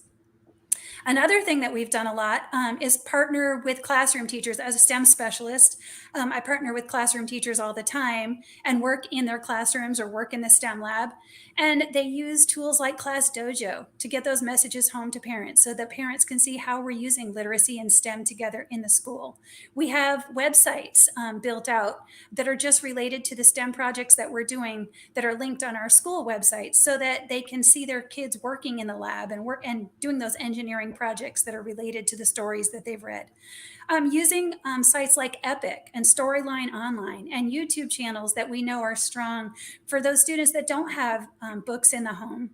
Another fun thing that we've done is when we get done using a picture book for for an engineering project, I'll say, okay, who would like to take this book home now? For example, we had read one book called Ricky the Rock Who Couldn't Roll. And it's a very simple book. You can use very simple materials to see if you can get Ricky, who is square shaped and not round and can't roll down the hill like his friends. What can you engineer to help Ricky get to the bottom of the hill? Maybe not to become round like everybody else, because Ricky should celebrate, the differences that he or she has. But what can we do to help Ricky get to the bottom of the hill in a different way? Do you want to borrow this book now that we've tried this all together as a group? Take it home and come up with a different way that you could get Ricky to the bottom of the hill, and integrate the books that way so that parents can have a chance to hear those stories and their kids can go home and read those stories. And so I'm going to toss it over to my other friends, Crystal, who's going to tell us about middle school and high school. Yes. So I am a middle school and high school teacher. A little bit of elementary experience, but mostly middle and high school. And you might have been listening to Kim and Jillian talk about picture books and all these fun things. But if you're a middle school or high school teacher, you might be thinking, how do I use that with my older kids? If I pull out a picture book, they'll just roll their eyes, they'll go back to sleep, they'll pull their hoodie back on their head, whatever it is. Well, I'm a math teacher. Most of the years of my teaching, I've been teaching math and also technology. And I would bring in picture books with my middle schoolers, and I would gather them all on the floor at my feet, just like I was a second grade teacher. And I had this one book called Bats on Parade, and the bats were marching in formation in squares. And it was an introduction into factoring polynomials. So if you're a math teacher, you know what I'm talking about, but they need to know their squares. And I would introduce them with these bat formations, and they thought it was great. And if I ever paused or had to take a break out of a book, they'd say, oh, please continue, please keep going, even though they look like they're too cool for the book, right? So you can, just like Kim was saying, you can bring in picture books to introduce a new concept, whether that's in an English class, a Spanish class, a math class, a science class. You can bring in these picture books that you can borrow from your elementary teaching friends. Another project that I did, I was teaching technology in an all-girls school that I was teaching in the high school, and the all-girls school went from pre-K3, so little 3-year-olds, all the way up to seniors. And that semester I was teaching video programming or video editing. And we did a kind of a reading rainbow. Remember that program on PBS, Reading Rainbow? And we did a project where they were learning how to do green screen, and they could put images behind them of these picture books that they chose.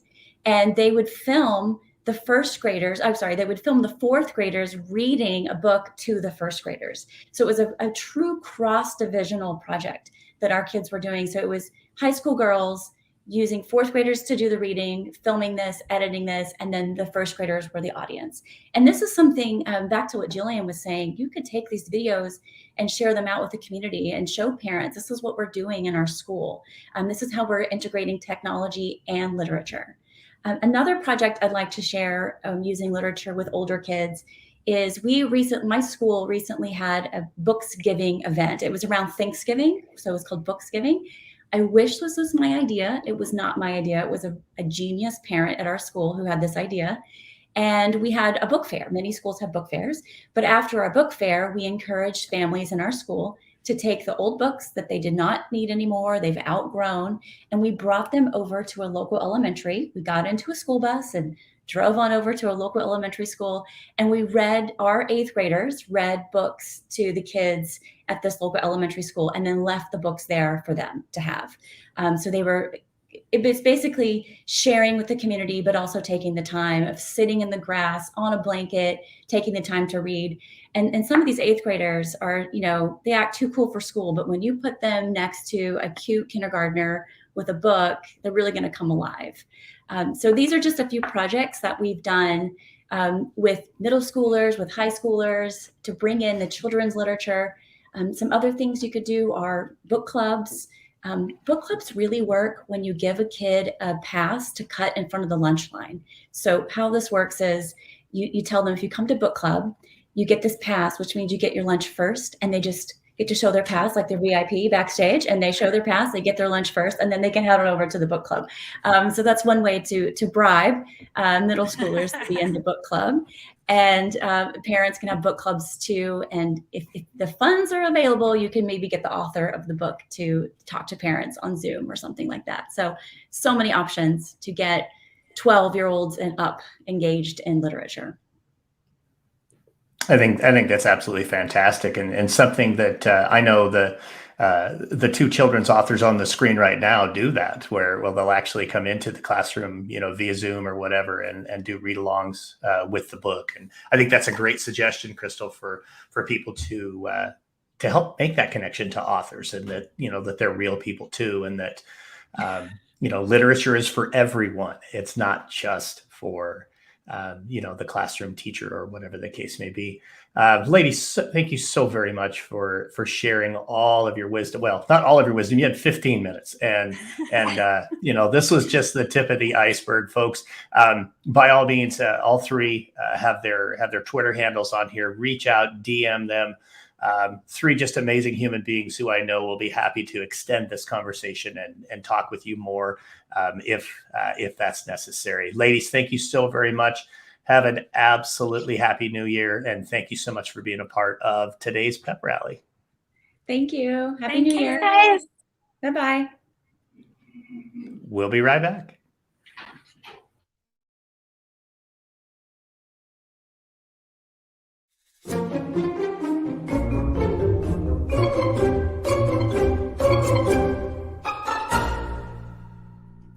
Hi, this is Jeff Springer, Repurpose Principal, founder and executive coach from Spring Strategies Consulting. Today, I'm excited to welcome you as we participate together on this road to awesomeness and this live Pep Rally opportunity. At Spring Strategies, we explore our foundational focus with all our learning partners, beginning with asking the questions, how big is your sandbox? And do you play? Learning to play encourages dreaming, and the dreaming leads to creativity, and that creativity leads to innovation. Ultimately, through play, leaders learn how to better foster a culture of engagement. At Spring Strategies, we are passionate about cultivating playful entrepreneurs through the combined use of multi-level strategic coaching and organizational development. Whether an individual, a team, or staff, we will journey together through the 4 tenets of play: people, love, acknowledge, and yearn. For more information, visit our website at www.cultivatingplay.org or just email me at jeff@cultivatingplay.org. Don't forget to play.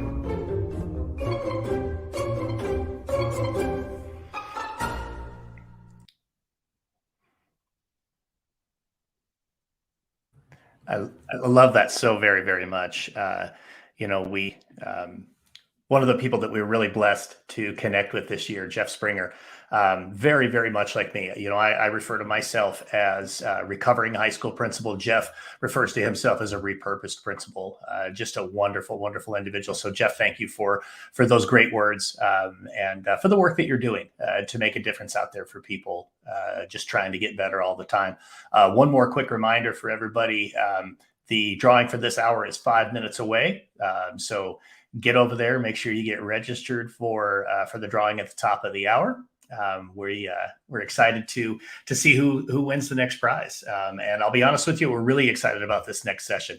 One of my biggest passions is leadership, and these four guys that I'm going to bring into the studio right now, four of the absolute best leaders that I know, four guys that truly inspire me. You've got in this group, you've got three different Principals of the Year awards, and you've got a Superintendent of the Year award winner, and just a whole bunch of rock stars right here. So I want to go ahead and bring this group in with Mike Nagler, Jeff Prickett, Jay Dossel, and Rob Breyer. Guys, thank you so very much for joining and being a part of the Pep Rally today. Awesome. Happy to be here. Great to be here, Darren. Thank you. Very excited, Right on. Darren. Thank you so much. Thanks, Darren. Yeah, you bet. You guys look good. Certainly Mike and Jay, you guys, I think, probably look the best. I like what you guys have done with your hair, but or haven't done. Exactly. Yeah. Right on. Okay. I'm gonna throw it over to Jeff and let you guys get started talking a little bit about, what needs to happen with leadership in 2022. So I'll step myself back and let you guys rock and roll. Thank you. Yeah, absolutely. Thanks, Darren. Guys, great to see you as always, or what's not there of you, as Darren pointed out. I don't know what it is about the bald thing, but Rob, you and I may have to make a change if that's what great leadership takes. It might be time to shave our heads again. I don't know. There you go. Great to see you guys. It's such what a great opportunity this is today at the Pep Rally, and to really talk about how to lead into 2022. Lean into leadership. The topic of this session here is a real treat to be able to talk with you guys about it, especially. And so one of the things that I've been thinking about is really like, what are we going to do differently leading into 2022? We knew that coming into this school year 21-22 was going to be different. We all four of us have talked about that before. We just, I don't think, really understood how differently this year was going to look, right? And so one of the things I think that we took a look at in our setting, our high school setting. I'm a high school principal, 2,400 students, Northern Illinois. And I think one of the things that we took a look at doing was really just couldn't wait to get back in person. We knew we were going to go back in person. We couldn't wait to get back with kids and with teachers. And we heard about, we talked about, we read about, we listened to people talk about, not doing things, just kind of, not doing any new things, right? Not having any big initiatives, not just kind of slow rolling the school year, make sure your SEL staff was ready to go. And you know what? We thought we did. We thought we had it ready to go. And we do. We're a fantastic staff. We're very pro kids and pro education. Obviously, I don't have to tell you guys that, but what we didn't know was just the extent of, at least at the high school level, of our kids just not ready to be back.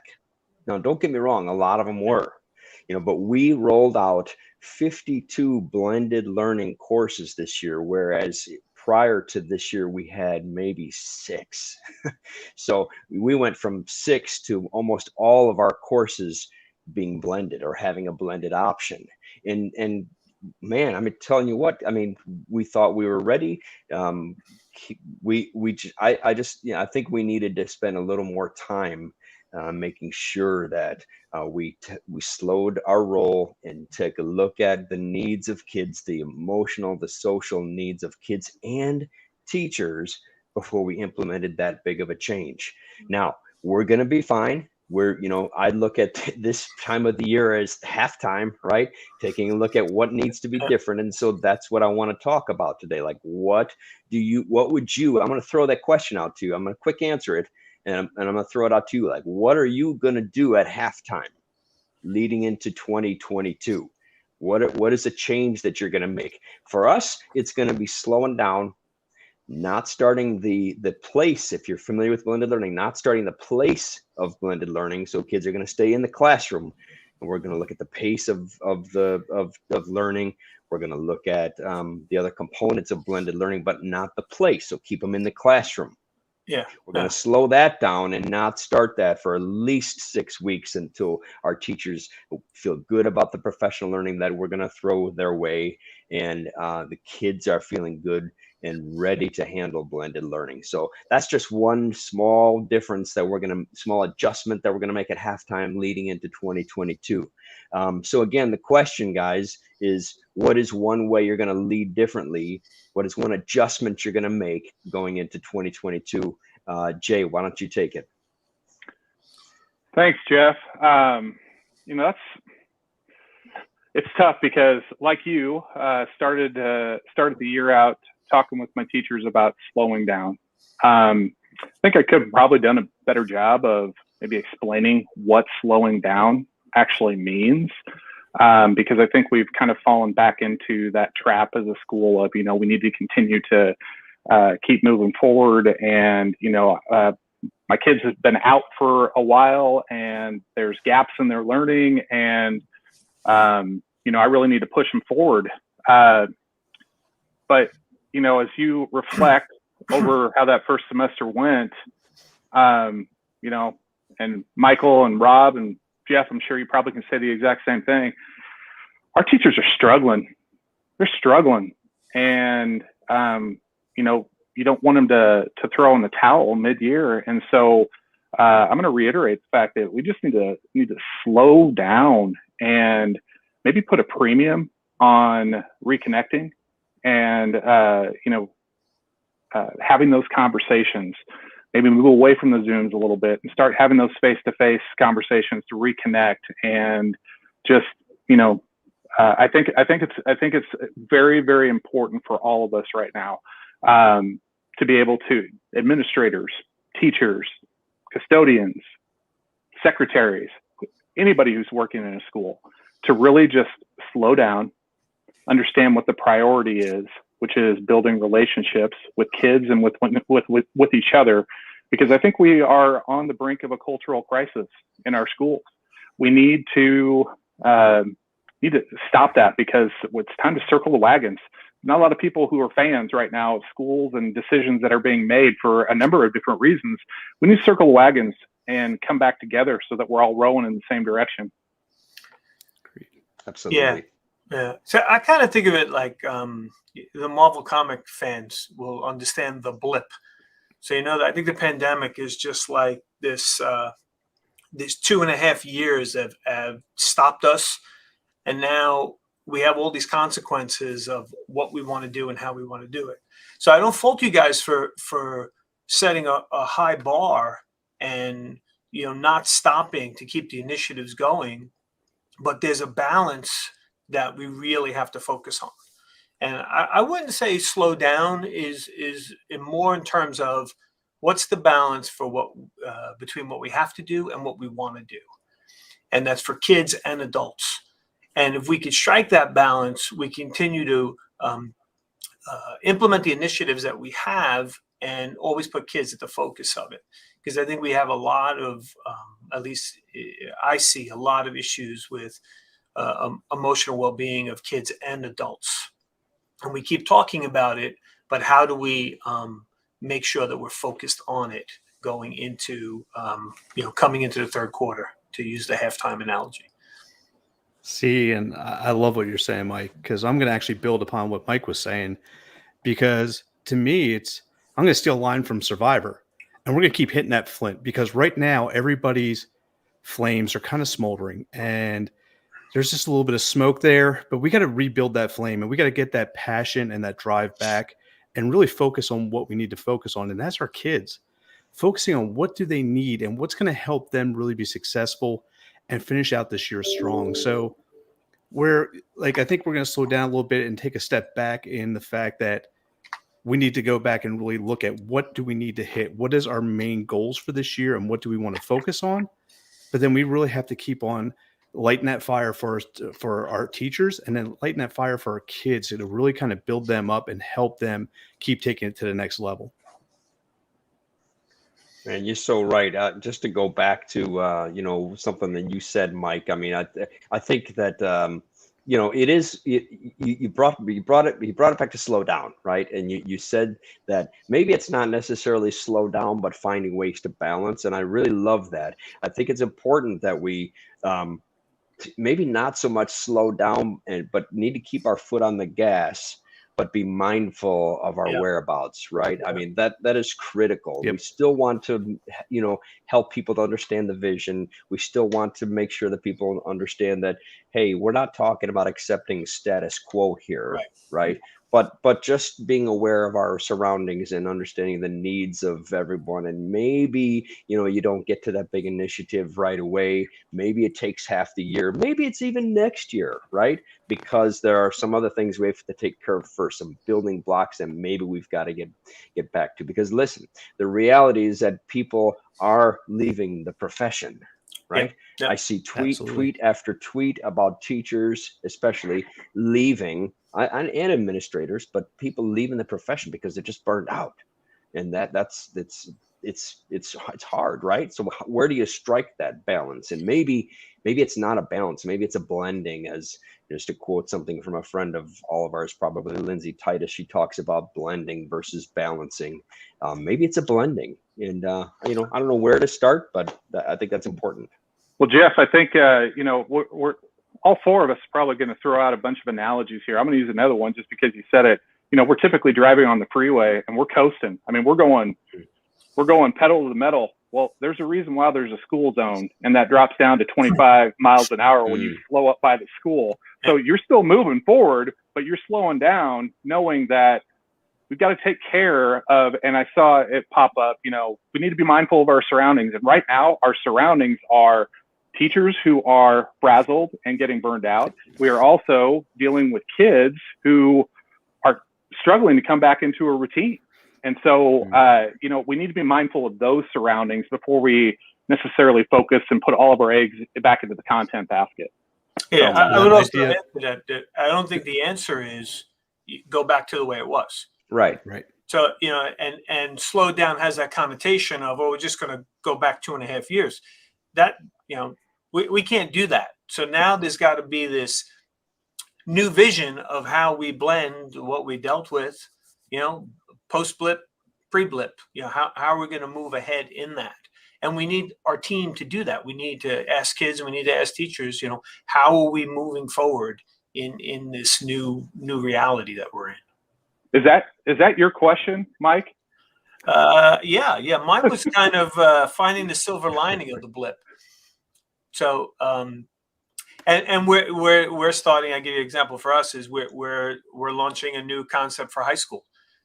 Getting rid of periods, getting rid of subject silos, and trying to do a whole new look at integrated curriculum focused on SEL standards, and teaching kids transfer skills, and really emphasizing. It's not a great word for soft skills, or all those things that we want our graduates to have, and not subject, not content. And, it's a challenge, and I got a lot of great people working on it. And that's one of the things, and the concept comes from, being home and on Zoom and doing things asynchronously. And if we could do it when we're locked up, how could we do it when we're in a new mindset of school? So, that gets me excited about a future, as opposed to dwelling on almost a woe is me kind of attitude. So I think I'm super excited. What about you guys? Yeah. I think bringing learning to life. Like for me, like when we were having to teach from home and trying to teach these kids these concepts, I mean, you really had to go and make it like a real life experience. Yeah. You really had to take things that they had at home and things that they could go around and find, like mathematics, and locate different shapes in your house and identify what they were. You saw some really great memes about it on social media, with kids bringing tequila bottles and stuff. But in all honesty, like it was neat to really make learning come to life, and really neat to kids to make those connections between home and school and how it really does apply. And so for me, I think that was one thing that we really tried to bring back, and was to keep doing those just different project-based learning activities, and really kind of making it so that kids were having experiences and really kind of embracing that experience, and able to make the connection between their own personal lives and what we're doing in school. And I just think this whole pandemic has really made learning come to life. And I think that was probably one of the best things that happened. No, that's such a good point. I what I take out of this though is, and Michael, you've spoken to this. The blip has been a good thing. We've got to look at the positive of what this has allowed us to do. Is it uncomfortable? It absolutely is uncomfortable. Nobody likes change. That's the only constant in our life, though. And I think one of the struggles that we might be having specifically this year is that we're creatures of comfort, and we got used to things the way they were. We may not like it, may not like the way they were, but that's where our comfort zone was. And now we're being forced to move through this. And quite honestly, some of those things don't need to come back. And that's the challenge of leadership right now, is figuring out with the people that you're charged to lead, and collaborating with one another to figure out, okay, what do we want to leave in the past before the blip and take into the future post blip? Yep. I love that. I love that. I mean, Mike, you talk about finding the silver lining of the blip, but you guys are doing more than finding it. You're creating it, right? With the high school experience, you're creating that post-pandemic blip. Instead of finding the silver lining, you're creating the silver lining. I think that's one thing that we have to consciously remember to do, is intentionally look for those silver linings. And if you can't find them, then create them for people, right? I love that the work that you guys are doing there, and I think that's important to remember that we're creators, right? We create things, and we have to remember to somehow get back to not being so reactive, because I think that's what we went into this school year not realizing that we were going to have to do, but we've been very reactive. I want to get back to proactive, man. I want to get back to creation. I want to get back to this journey that we got into for, that reason, because we love creating and helping others see the creations that they can make. So you guys are doing that. That could be the inspiring piece that's helping people get past the burnout. We can recognize it and say, okay, well, let's work collectively and redo something together. Yeah, absolutely. Love it.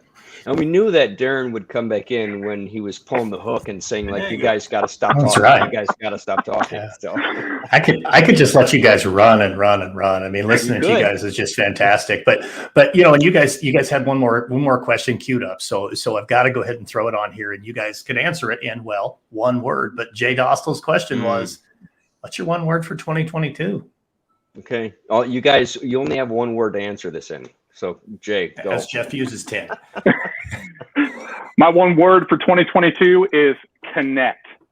I want to connect more with people and hear their stories, amplify their stories and their voice, because that's what makes us all great, is our stories. So connect. Man, that was way more than one word. Yeah. That's great, Jay. I love it. I love it. Good job, Jay. My word is synergy. It also happens to be the name of our new high school concept. Oh, I love it. Is blending the worlds. Nice. How about you, Rob? My word for this year's commit. Just be committed to everything we're doing. Get after it. Stay focused on what's important and keep driving forward. I love it. And my word for 2021 was for 2020 2020 was presence. My new word coming into, or 2021, my new word for 2022 is either. I'm sorry, I'm not there yet. I'm not there. I have a couple more days. Act, release, deepen, or embrace. That's all I've got. 4 words. I'm going to narrow it down. I promise. I'm leaning towards deepen or embrace. I find it ironic. You told us we were only allowed to have one word, but yet yours went on and on. Yeah, That's good. For those who know Jeff, that's not a surprise, is it? Absolutely. Yeah, right on. Gentlemen, Thanks. thank you so very much for some incredible words of wisdom, for your leadership, for everything you guys are doing in your districts, in your state to keep the car on the road. Guys, I appreciate you more than you guys know. Thanks so much, and Happy New Year.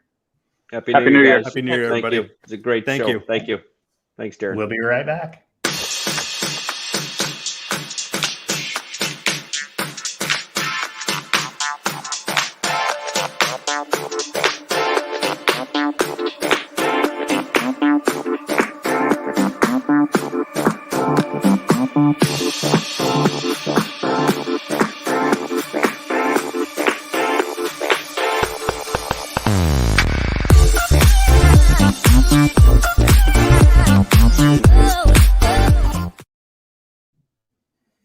Just so catchy. I can't stop. I just want to start dancing when I hear that. All right, we have our winner for hour number 2, and I will tell you that the drawings are taking place outside of this room. I do not know who's going to win, so Jess and Liz are driving the bus on that one. And when they handed this one to me, it just made me smile. I'm so thrilled that everybody is here and watching and being a part of this. But when a name from your past pops up, it always makes you smile and fills your heart. And my very first year as a superintendent in West Grand, I had an opportunity to work with this young lady, and she only worked the 1 year with me before moving on to another location. So I want to say congratulations to Sarah Sheets, our winner for hour number 2. And it's almost like Sarah knew where we were going with our next speaker, because Sarah has chosen and will receive Elevate Your Vibe, Action Planning with Purpose by our next speaker, which is Lisa Tobin. I'm going to bring Lisa into the room. Lisa, hello. How are you today? I am fantastic. No complaints here at all. Like, this has been great. Like, filling up my bucket. Absolutely fantastic. That's awesome. It really, really is. I hope your weather in Missouri is a little bit nicer than here in Nebraska. It's a little bit cold, but you know what? We don't have any snow on the ground, so we're okay. It's kind of foggy, but we're about ready to brighten it up with this. So there we go. Absolutely. Well, I'm going to get out of your way and let you do just that. Lisa, thank you so much. Everybody, enjoy and get yourselves ready, because hour number 3 is about crushing it, and Lisa is about to light you on fire. So, Lisa, it's all yours. All right. I am beyond honored to be here, and it is just very humbling to be able to share this tool with you guys. This literally has changed my life in more ways than one. So we are going to crack to it because we have 15 minutes to cover a lot. So real quick, what I want you to do is I want you to, if you have your phone available or just Post-it note, whatever, make a list right now of the things that are the most important to you. So I'm just going to give you a few minutes to do this, and then we are going to rock and roll. Just make a list of all the things that come to mind right now of the things that are important to you.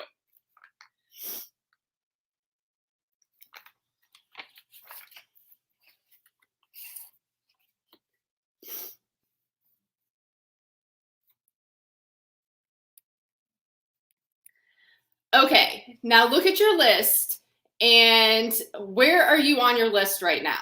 Of the list of the things that are the most important to you, where are you at on your list? Go ahead and drop that in the chat if you feel comfortable.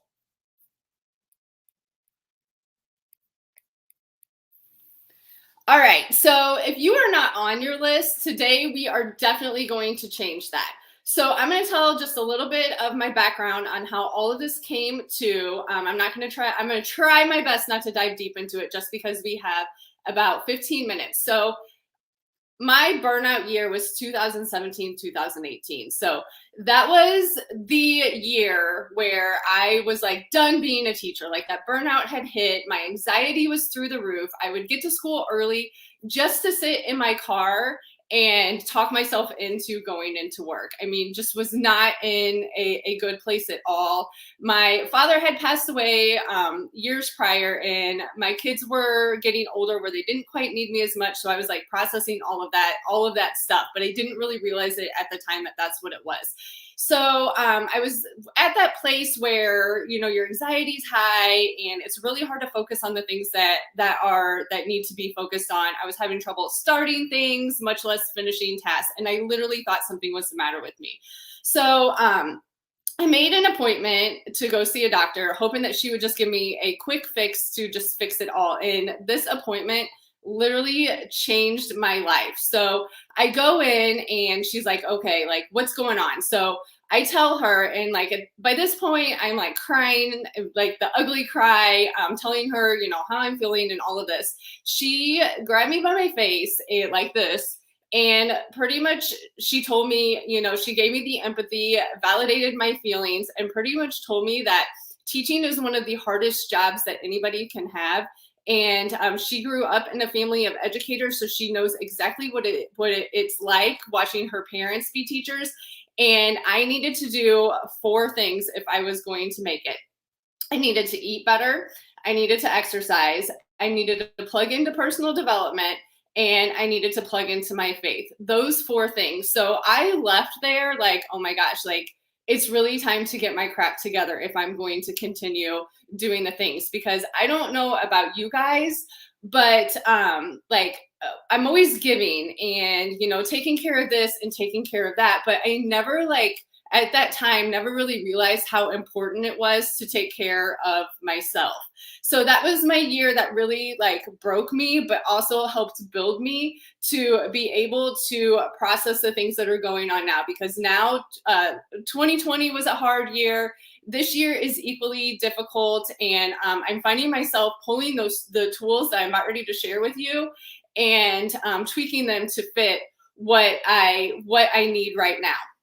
So that's how this came to play, because that time I was like, oh my gosh, how in the world am I going to fit all of these things that she told me to do into my already jam-packed schedule? And, you know, we're always on social media and you always hear balance, like true balance. What is that true balance? I'm not really sure what true balance with work, home, life, all of that is, but I do know that I feel the most balanced when I am plugging into the things that bring me alive, that fill my cup so I can naturally pour into others. So this literally started out as Post-it notes, which I am a Post-it note princess. Like my life just goes with Post-it notes. And just kind of morphed into a digital product that I brought these mindset tools into my classroom with and got feedback from my students. And thanks to Road to Awesome, it is now a like a paper. It's a product. So let's dive in. So this system has literally changed my life. So the first thing that I put in this was like, you got to take inventory. So that is the very first thing. And that looks different for everybody. And I never want anybody to feel intimidated by like blank pages or a journal, because it doesn't have to be pretty. Like this is 100% for you and can be tweaked to fit whatever you have going on. So first thing, take inventory of the things that are serving you, that are going on in your life, and then the things that are not. So I put some little mindset questions here just to get you thinking. And, you know, I think the most important thing is we are never ready to do anything hard or out of our comfort zone that we know that we need to do. But you just got to start. Like you just got to start. And then, you know, as you start to build that confidence. So this year, this is what I did when I got this. I decided that I was going to take those questions and put it into my 2022 vision of the things that I wanted to do. And that's why this is an action planner. It's not just like, okay, I'm going to put my my appointments and everything in there. Like it's an action planner. It really helps you focus on those things that make you feel alive. So I made my bucket list on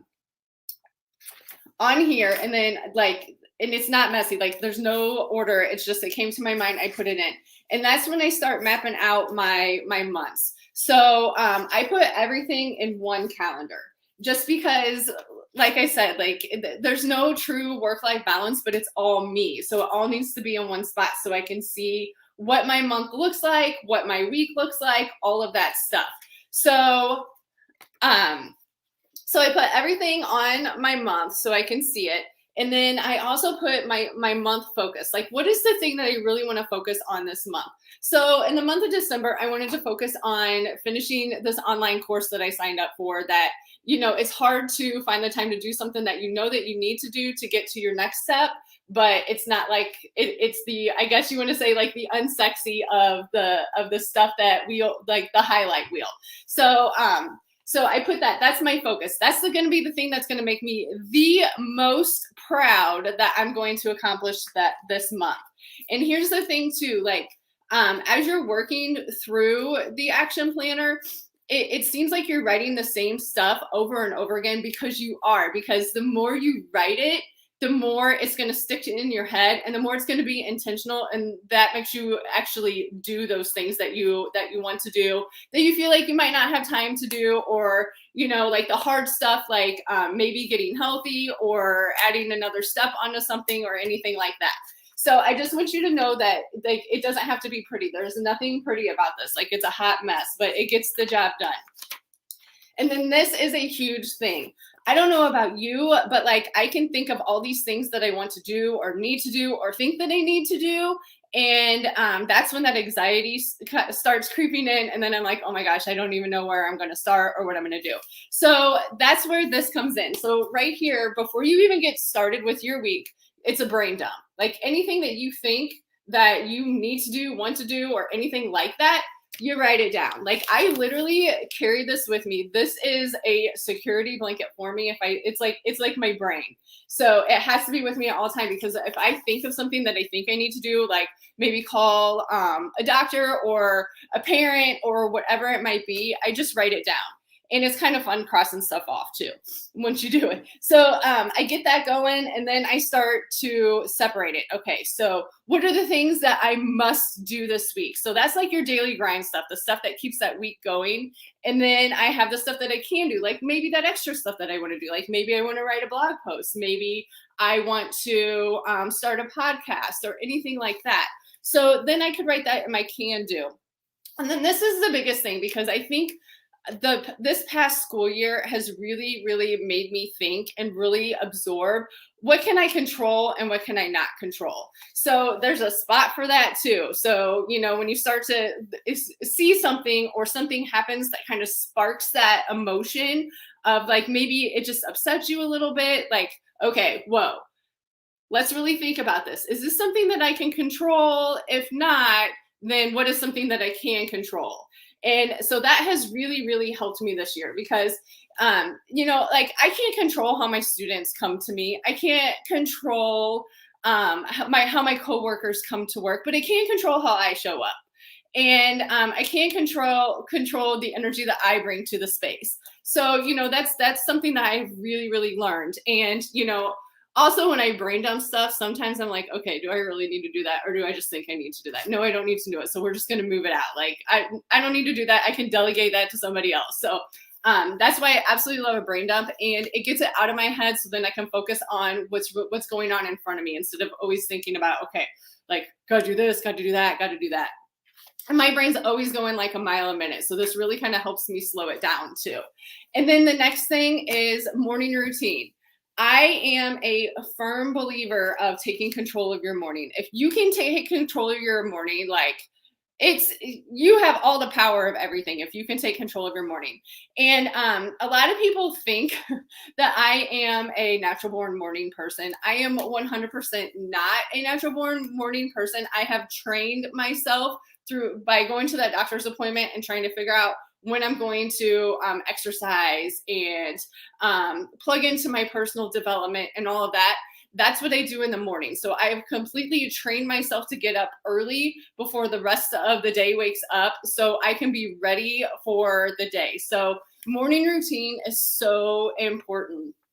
And this is one thing that I really, really, really want you to take away from this too, is, you know, we all think like when we set this big goal that we have to be at that goal, like as we set it. And then we get overwhelmed and then we quit because we feel defeated and all of that. Not like that at all. Like take everything in little steps, because really, you know, like, yeah, the goal is great, but the growth that happens to get to that goal, that's where it's at. So like when I started taking control of my morning, I started in 15 minutes. So I started getting up 15 minutes earlier. When that felt comfortable, that's when I added another 15 minutes on. So, so like that, I really just want you to keep that in mind. But if you can take control of your morning, like you can own the rest of your day, your week, your month, and your year. Like game changer for sure. And then something that you're going to do that's going to make you the most proud. I think that is so important. Like, what can I do this week for me that's going to make me proud that I did this? And it can be like, never just credit the small stuff. So at the end of last school year, I completely tanked out because I mean, I appeared to be doing like the self-care stuff and exercising, but what was happening is when I was forgetting to self-care or getting too busy to realize I wasn't self-caring at work, which was eating my nutritious lunch that I spent all Sunday prepping for the week, drinking my water, all of that. So, you know, I completely tanked out. So then I like had to build that back up and really think, okay, like, what do I need to do right now? So it was drinking my water. So do not discredit the small stuff that you can do. Like all of that stuff needs to be celebrated. And then affirmation, like that thing that you're going to tell yourself that week to like keep you going.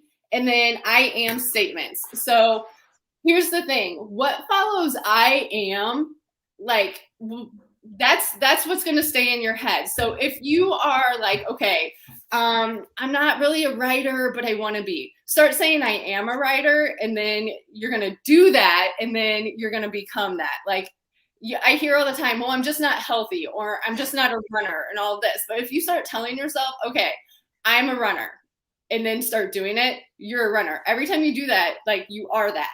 So important, those I am statements. And then this is my week spread. And what's crazy is, and I didn't even think about this when I was working through like building this on the Post-its and everything that I had in my digital thing. This is so customizable, which is awesome. Because like each week it might look different for you, so you can customize it different for you for whatever you have going on for that week. So first things first, gratitude.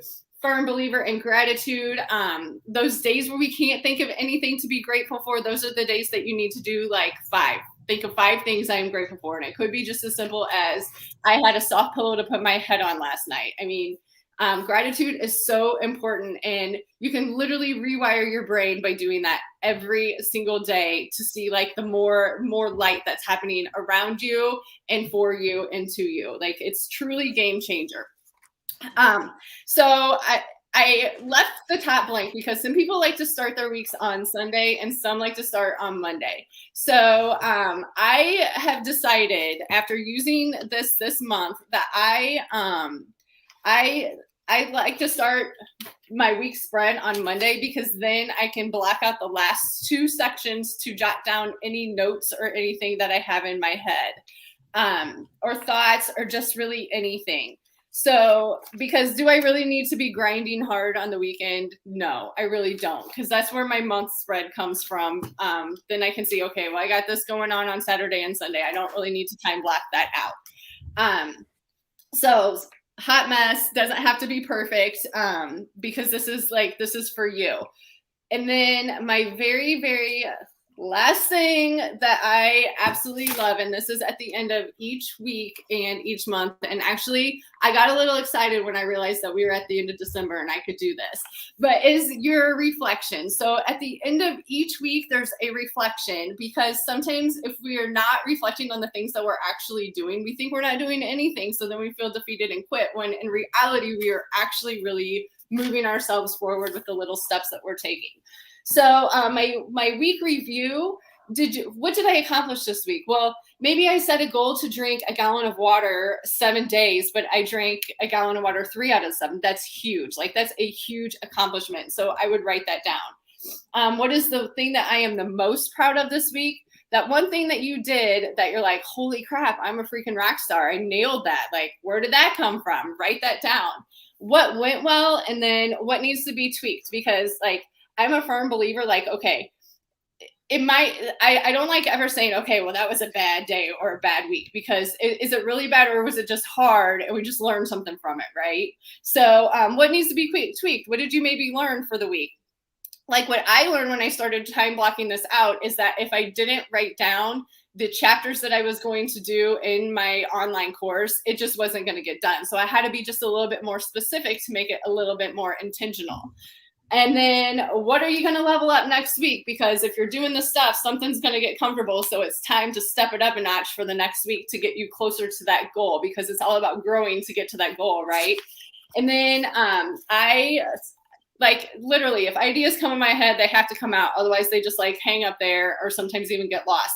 So there's also pages to jot down ideas. And then I do keep my Post-its here so I can post it everywhere in my planner.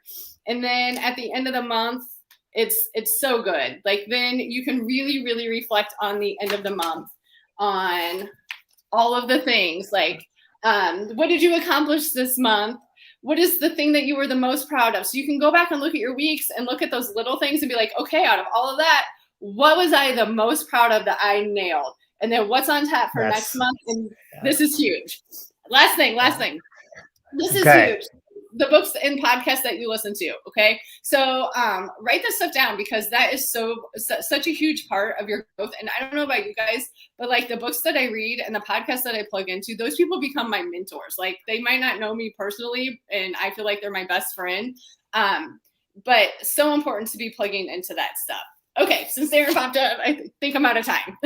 Yeah, that's all right though. That's a lot of stuff, and obviously, you know, it's super exciting stuff. And I'll tell you, this is just such an incredible tool. So, you know, if you're not using that tool, if you haven't picked up a copy, it's available on our website at roadtowesome.net. And of course, also available on Amazon. DM Lisa for anything. She is always happy to help you and able to reach out and just continue this conversation. Lisa, thank you so very much, and Happy New Year. We'll talk to you soon, and we'll be right back.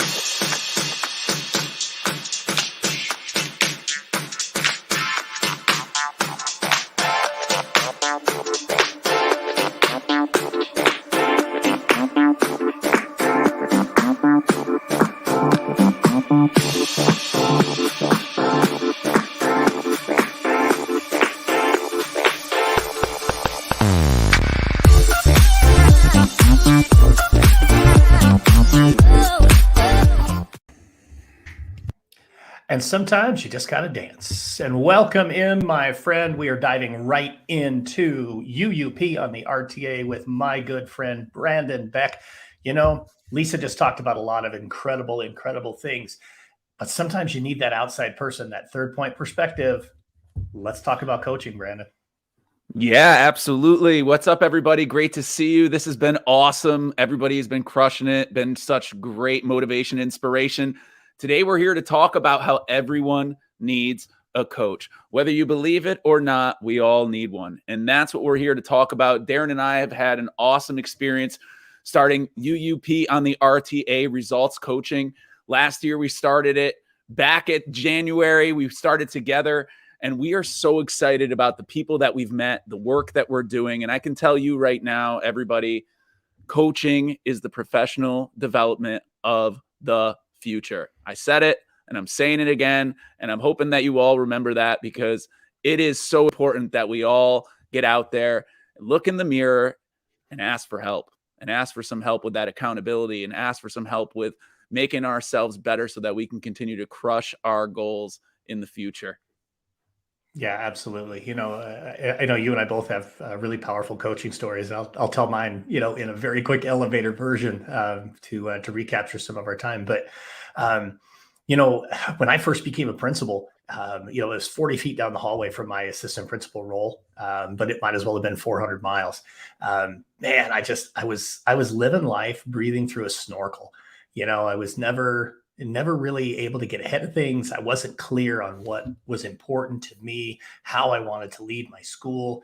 And we got a new superintendent, and one of the best things he ever did was he brought a coach for every one of us. We had this connotation, I think, going into that coaching was just for people who were struggling. Coaching was, something that as leaders, as administrators, if we had a teacher who was struggling, oh, we better get him an instructional coach. No, the truth is coaching is for everyone. And for me, even though, yes, I was struggling, I continued to work with a coach after that time. And I still, to this day, Brandon, I still have a coach, to coach me through some of the things in business. I talked about Jeff a little bit earlier, but then also in many ways, Brandon, you're my coach. I appreciate that. And you are the same. We always say that to each other. It's great to have accountability of each other, but also, with all that's been happening in the past year with the pandemic, it has really made us all take a moment and look in the mirror. When I think about my coaching story, one thing that I did when I found myself with some extra time during this shutdown, when we were at the beginning of the pandemic, is I invested in a personal development coach. And that led me on such an amazing path that I'm super proud to be able to share. And I'm super proud to be able to continue the work that we've learned along the way.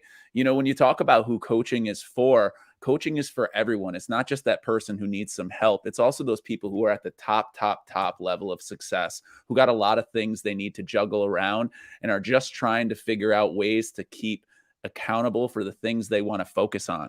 People that we are working with right now, they're going from taking themselves from being a teacher or an administrator and now trying to get themselves to the next level, whether that be to write that book that they've been thinking about for a while, whether that be they need to rediscover their why or launch their career into entrepreneurship, to work on that brand marketing, even to develop themselves to take that leap into the career that they want to take in front of them. Because we have a lot of people that are working with right now that are people who just started out in their first year as a principal, in their first year as a superintendent, teachers that are going from being in the classroom for many years and saying, you know what, I'm looking in the mirror right now and I'm not liking what I'm seeing. I actually want to get out of this profession as quickly as possible.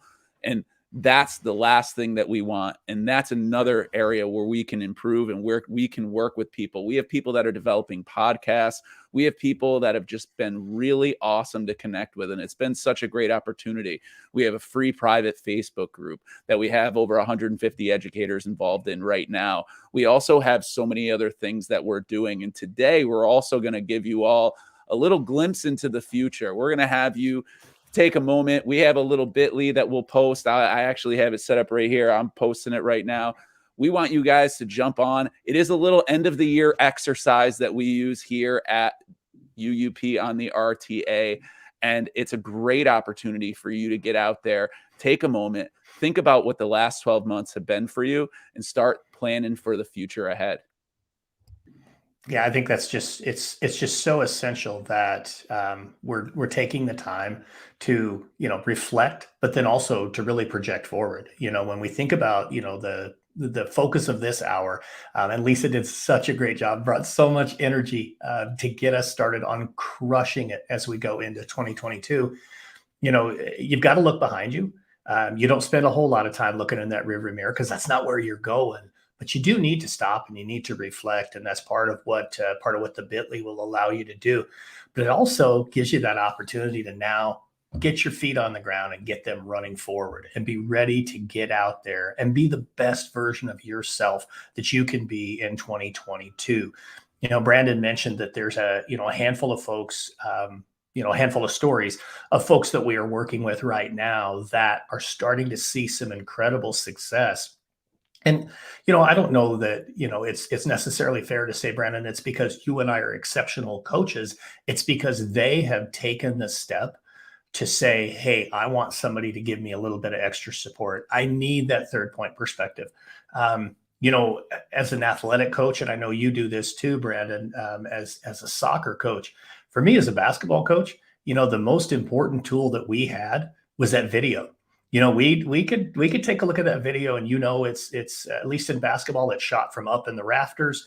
It's that look from up above where everybody has an opportunity to look, in the moment. How did I respond to this, or what did I do in this particular space, or how am I getting better? Too many times I think coaches forget to use the tape to look at how we've gotten better. We look at, well, what did we do wrong, or how did this play not go right, or why did we not, cover this particular place? But in reality, what that film is for, and that's what the third point perspective is for us to provide that support, to ask you the questions that get you to reflect on, wow, I really have made some incredible growth. I've taken this step, or I've taken that step, and it's led to the success where I'm ready to now, move beyond chapter 3 in my dissertation. I can finally get rolling, because we both know once you get after chapter 3, it kind of starts to go downhill.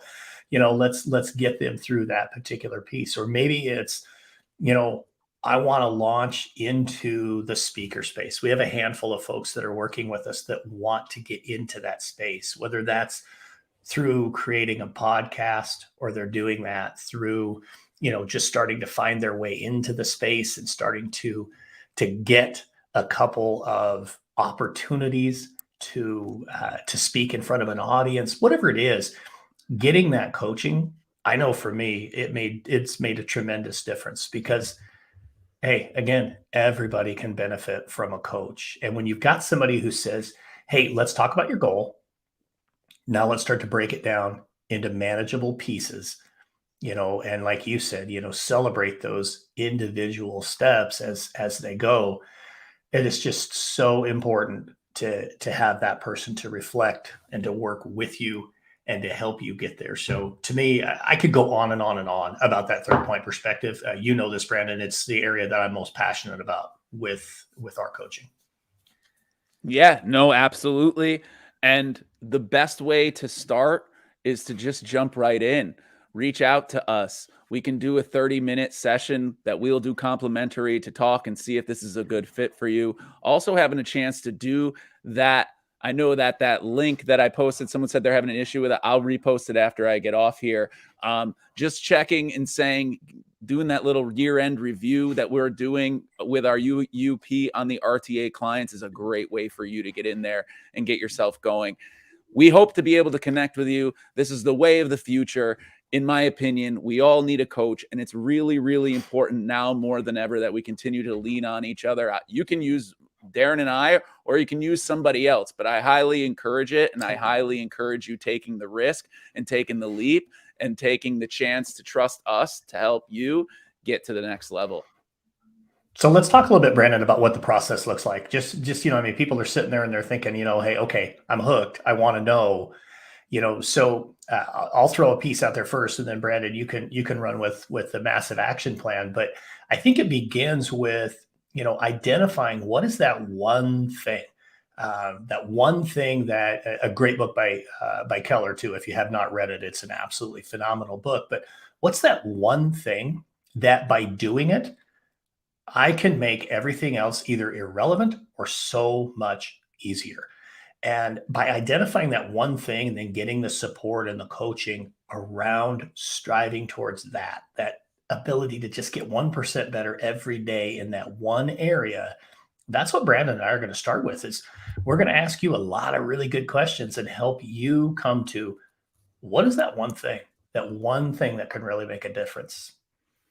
Yeah. And sometimes that's a lot of the reason why people come to coaching is they have a difficult time selecting that one thing. They have all these great things that they want to do, and they have all these great ideas and all these things they want to do, but they haven't planned them out. So taking the opportunity to choose that one thing, put a start and an end date on it, and let's go out and let's attack this with purpose, clarity, and a plan. Those things right there are what we like to do together to be able to help our educators, to be able to help our people that are trying to take themselves to the next level so that they can kind of find the power in their purpose, so that they can find the happiness in the journey, so that when they wake up every morning to go to what we call work, it's an exciting feeling. It's a feeling that we're grateful about. A lot of people have been talking about it on the show today and how it's a really great opportunity. It's a gift to be an educator. Well, you're the lucky one. You've been chosen. You've been tapped on the shoulder. It's now time to get yourself to take action to get to the next level. And that's what it's all about. And we love being part of that journey, and we cannot wait to connect with you all. So fill out that end of the year form. We'll reach out to you. We'll connect. We will set up a call. Let's do it. Let's get ready to go. 2022 is right around the corner. Yeah, it is absolutely time to get out there and make a difference. And just, you know what? Hey, in 2022, let that be the year where you are the best version of yourself. The year that you look back on and go, man, that was the year that I made this big leap forward, that I was able to launch my podcast, that I was able to transition my career. I was able to complete my doctorate degree. I was able to, whatever the case may be. And I want to go back to something that Lisa said earlier as we kind of wrap up our time right now, Brandon. Lisa said in her section about how you change in your mind from I wish I could or I would like to I am. And you and I talk about that positive affirmation all the time. And there's a handful of our folks that as we've worked with them, we've heard them change that phrase. I won't mention her by name, but one of our coaching clients just submitted her manuscript for publication with her publisher. It happens to be RTA. And what I heard her say over the last few months was, instead of when people would ask, well, I'm trying to write a book, it was, I'm writing a book. I am an author, not I'm trying to be, or I want to be, or I'd like to be. It's I am. That's the power of coaching right there, folks. That's the power of coaching. If it's something that you're looking for, if you want to know more about it, even if it's not to work with me and Brandon, but just to learn more about coaching, right there in the bottom here, just click on roadtoawesome.net/our services, and we're happy to have a conversation.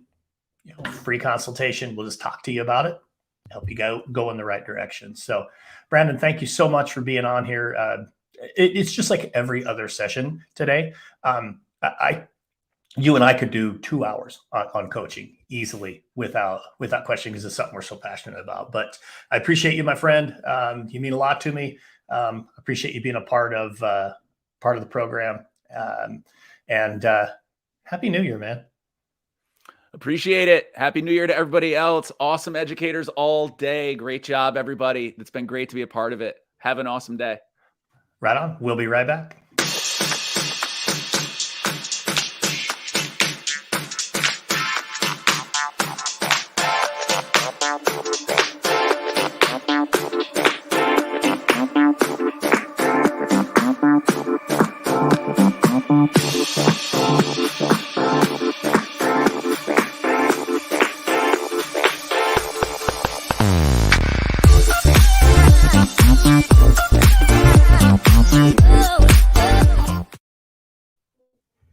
Just makes me want to dance every single time. Man, I just love that tune. That's really well done. Kudos, shout out to our marketing department, Liz Peppard. Well done. Very, very good on all of our graphics. Next up, folks, we're going to just continue with crushing it. And when it comes to crushing it, one of the most important things is taking ownership of your voice and knowing who you are and how you want to share that with the world, how you maybe want to help lift up other voices. And man, there's nobody that does it better than this group of bloggers and podcasters. I'm so excited to welcome them in to the program right now. They're going to talk a little bit about how blogs and podcasts are such a great way to share your voice with everyone and to get people involved.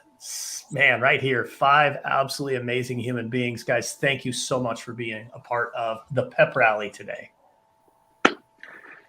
Well, Darren, thank you for having us, and everyone that's out there watching. Man, are we glad that you're with us today. My name is Chris Hobbs. You're going to get to meet and hear mostly from my 4 colleagues that are doing incredible work in the world of podcasting and blogging. There's a lot of important reasons why you should consider and lean into blogging and podcasting, but here's 2 for you to think of. First, number 1, we are in a brand new era and a brand new age. We are in the knowledge economy. We are in the information age. So what you do with information is one of those under the surface skills that really matters in almost every context you find yourself in, and especially important in the industry of education. How you consume information, how you reproduce information, how you package it, how you create it. That's really, really an important skill. So that's one reason that we want to encourage you to consider leaning into podcasting and blogging. The second reason that I think is even more relevant to the audience today, it is an outflow of your learning. You're going to hear that thematically from my colleagues today, but you are in the industry of learning, right? Learning is the core of education. And so in order for us to be good at it, we must continue to do it. And all 5 of us here really believe that learning is one of the biggest impacts of blogging. Now, we've got 3 keys for you that we want to tackle today as you're trying to wrap your mind around, blogging, podcasting, getting better at it, maybe stepping into it for the first time. Here's the first key, and this is where my colleagues are going to take off, run with it, give you some great information. The first key we wanted to give you, we wanted to get right to the brass tacks. So we've got some practical suggestions for you on how to produce content, whether in podcasting or blogging. I'm going to turn it over to Chad Lang. Chad is the host of Learning with Interesting People. Chad, talk to us a little bit about practical suggestions for producing content. Hey, thanks a lot for that introduction, Dr. Hobbs. Always appreciate the opportunity to work and connect with you. Well, my name's Dr. Chad Lang. I'm the Director of School Improvement at Glenwood Community School District in Southwest Iowa. And I host a podcast called Learning with Interesting People. And one of the things that you should think about is, first of all, everybody who's an educator has a passion to inspire and educate others. And as Dr. Hobbs said, this is an excellent opportunity for you to think about teaching people outside those brick and mortars of your school. And so many of us have had some experience with that, whether we've liked it or not, in the last 24 months. But you can do it, whether it's putting your fingertips to the keypad or actually dialing it in and doing a podcast like myself. And so one of the things that I'd like to talk to you about in terms of recommendations about content and thinking about producing content is I'm inspired to be positive, have a growth mindset, and look for application of thinking, positive leadership outside of the walls of education to possibly bring to educators and inspire them. Sometimes I feel like in education, we're always looking for the answer to a problem on this dark, dim street light, but only where the street light shows in a dark alley. And so if we don't find the answer there, we're sort of stuck and mired and we stay in that same space. But it doesn't have to be that way. It used to be maybe you might read a book outside of the realm of education and think, that might actually apply to something we could do in our schools or with our teachers and our kids. But now with the mediums of podcasting and blogs and so on, we can be so rich and in depth with material to cross apply. That's why I do Learning with Interesting People podcast. I try to interview people who are not educators, who don't have a direct tie to the new Flavor of the Month initiatives. And it's just been so rewarding. One of the things I'm passionate about in terms of creating content is I want to model for our teachers and our students how to apply 21st century thinking, how to apply unique application of problem solving outside of what is been laid out in front of you. And for us to model that as educators, we actually have to practice that. And so one of the things, pieces of advice for producing content that I've leaned into is having a very loose, very unstructured script, because I don't really want to think about what my guests are going to say. I actually want to be surprised by it so that I can actually model that authentic learning. I don't have a response back to them or a critique. There's no critiques on our podcast whatsoever. It's thank you for that reflection. Thank you for that nugget. And I would really recommend when you're thinking about producing content to have a scaffold, but then create this authentic environment where I'm still learning at the same time. So that's worked really well for me. And lastly, I would just tie up some suggestions. My nugget is this: be outside the box, lean into that leadership. There is no such thing as imposter syndrome anymore. There's every way is the right way when it comes to producing content for educational leadership. Good luck, and thanks for giving me an opportunity to speak with you.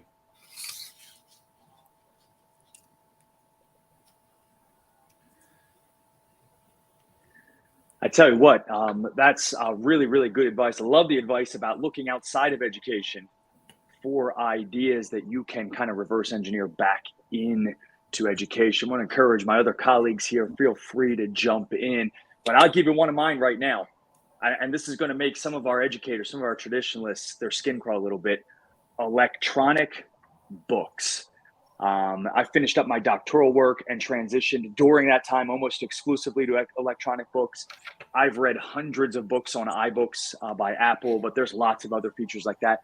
The way that you can just grab content and store it aside, the way you can share it with other people, incredible. That really is one of the main conduits for how I collect information, repackage it, and produce content for some of the stuff that really pricks my heart.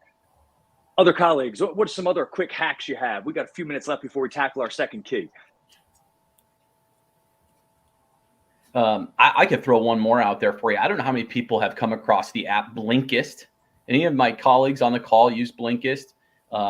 It's not super cheap. It's like $100 a year, but it actually takes books that I want to read, but I don't know that I'll have the time to, and it paraphrases them down into like 10 to 15 minutes of nuggets, oftentimes even read by some of the authors themselves. So it's even a condensed version of an audiobook. If I love the nuggets from the chapter, I can actually then download the book on Audible or what have you. It just allows me to work out, run, Peloton, walk the dog, and really reflect. There's something about putting your foot to the pavement or the pedal and having that physical movement with, the auditory and that's really worked well for me in the last year. So Blinkist is an app that I would highly recommend.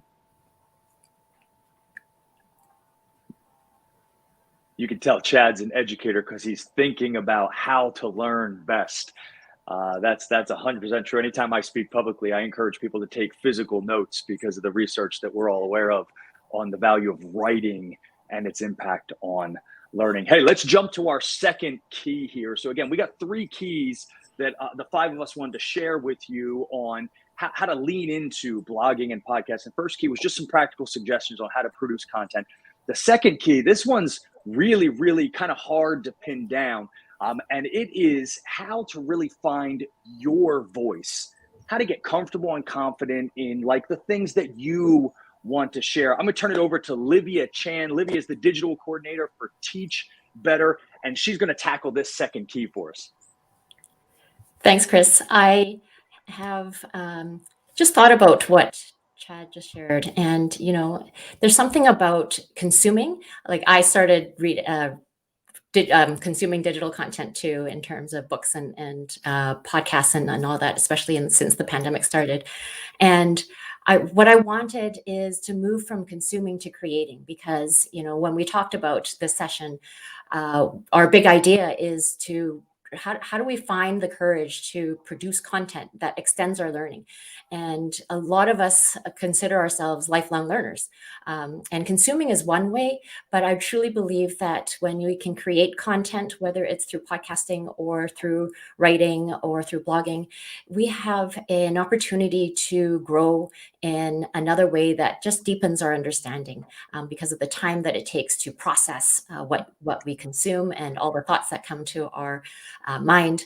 And so blogging for me is something that I started since the pandemic started. I had attended a keynote with George Couros. He was speaking, and one of his biggest takeaways was to start professionally blogging. And I think his encouragement back in 2016 kind of just sat with me for a long time until pandemic started. I thought, okay, I have this extra time. So I started with my own blog and just sharing some ideas. And through that, it's just led to so many different opportunities for me to grow, to be stretched outside my comfort zone. And I think for many of us that are just starting to even think about going into the creation part of content, it is scary, right? And, as Chad said, there is no imposter syndrome. And I think there's just so many ways for us that we can move outside of these feelings of nervousness, anxiousness, like, oh, who's going to read my things, or who's going to be critical of what I say. And I'd say, just focus on yourself, like write for yourself. And when I find that when I write, it's part of my self-care, actually, that self-improvement and diving into all the things that I'm wrestling with. And I just, sometimes it just takes time to really hone into the things I am just thinking about in terms of classroom. And also, I know I am the teacher I am today because of all the other people that have shared. You think about all the podcasters, all the people who write books, all the people who write blogs. I have learned so much from you. To me, I feel like that's been such a gift. And we all have answers to lots of different things, and it could just be the way that I do something that really will resonate with somebody else. And at the end of the day, who are we here to support? It's our students. We will have the opportunity to help other people by sharing that golden nugget of things that we are doing. And so I just wanted to say, if you are feeling some fear, reach out to any one of us and we can help walk you through it. If you don't have a platform, you don't have your own blog, I work for the Teach Better team. Contact me. I'm happy to get you started. We have a lot of people that are nervous, and so they just share what they write first. We guide them through and literally hold you by the hand. So feel free to reach out. That's great. That's great, Liv. Thank you for sharing that. And you're 100% right. I wouldn't have wished the pandemic on anybody, but there has been some small silver linings, and I think it's been this explosion of content creation from the world of education, through the podcasting, the blogging, the vlogging, and that has really created this massive community that kind of came out of. It felt like it came out of nowhere. And all of a sudden, iron sharpens iron. We're just grabbing the best ideas from everyone because we're in contact with everyone all of a sudden. And so that being said, if you've ever gone through the process of writing a dissertation, they use this really scary idea that you've got to find a gap in the literature, is what they say, right? When you're first thinking about that, you're thinking, what in the world does that mean, right? Does that mean I've got to think of an idea that's never been thought of before? Well, kind of, yes. And you find out it's actually not that hard to do. And so to piggyback on what Liv said in her encouragement to you all, if you haven't podcasted or blogged yet, but it's tumbling in your brain, you're thinking it, and you're like, oh, well, people are already saying what I'm saying. I promise you, they're not. They're not saying it in the way you're saying it. They're not coming at it from the same perspective you are. And so like finding the gap in literature, finding the gap in podcasting and blogging, it's not that hard. Just go ahead and lean into it for all the reasons Liv just shared, and you'll be pleasantly surprised how much you'll learn, how many relationships you'll develop. Now, we've got one more key. Like I said, we got 3 keys for you. The first one was practical suggestions on how to produce content. The second one that Liv just tackled for us is just kind of understanding your voice, finding your voice. And here's the third one, really pinning down your why. We're going to turn it over to Dana Goodyear. Dana runs the Out of the Trenches podcast, and we're going to turn it over to Brian Martin. Brian runs the Teaching Champions podcast. Both of them have done a lot of time in this space, have accumulated a lot of experiences. So we're going to jump to Dana. Dana, talk to us about your why and how you pin that down. And then Brian, you go ahead and share your story on that as well. Hi, guys. So on the Out of the Trenches podcast, I interview educators who have been in the trenches, because we've all been in the trenches at some point. Everybody has a story of resilience. So my why for hosting the podcast, which I started in that kind of the initial pandemic space, was to have others grow from hearing those stories of resilience. And I've been an avid consumer of podcasts for years. So, I'd had a kind of a desire to start a podcast. And once I had my doctorate finished and had that approved in March of 2020, I kind of took the reins and started my podcast. I also blog for the Teach Better team. And so I have that why in blogging. So after many years of classroom experience, some of those teaching strategies, those practical strategies to work with students, those are the things I like to share in my blog post. It can be in terms of starting the school year, starting the new semester now in January, could be connecting with students, ways to celebrate different holidays and events. And I've learned to share because I've always been a big consumer of both print and digital content, such as Educational Leadership by ASCD. And even 5, 6, 7 years ago, I was sharing with people in my department and the instructional coach when I was in the classroom. So that's why I like to share through the blog. I also, in terms of what I've learned in leadership, I've been, fortunate to kind of share my experiences and some of the tips I would give other leaders in terms of teacher observations and working with, teachers and helping coach them. So, I think once you discover your why, once you put yourself out there, whether it be writing, podcasting, or through other means, I think it's just like everybody else has said, taking that step and not being afraid.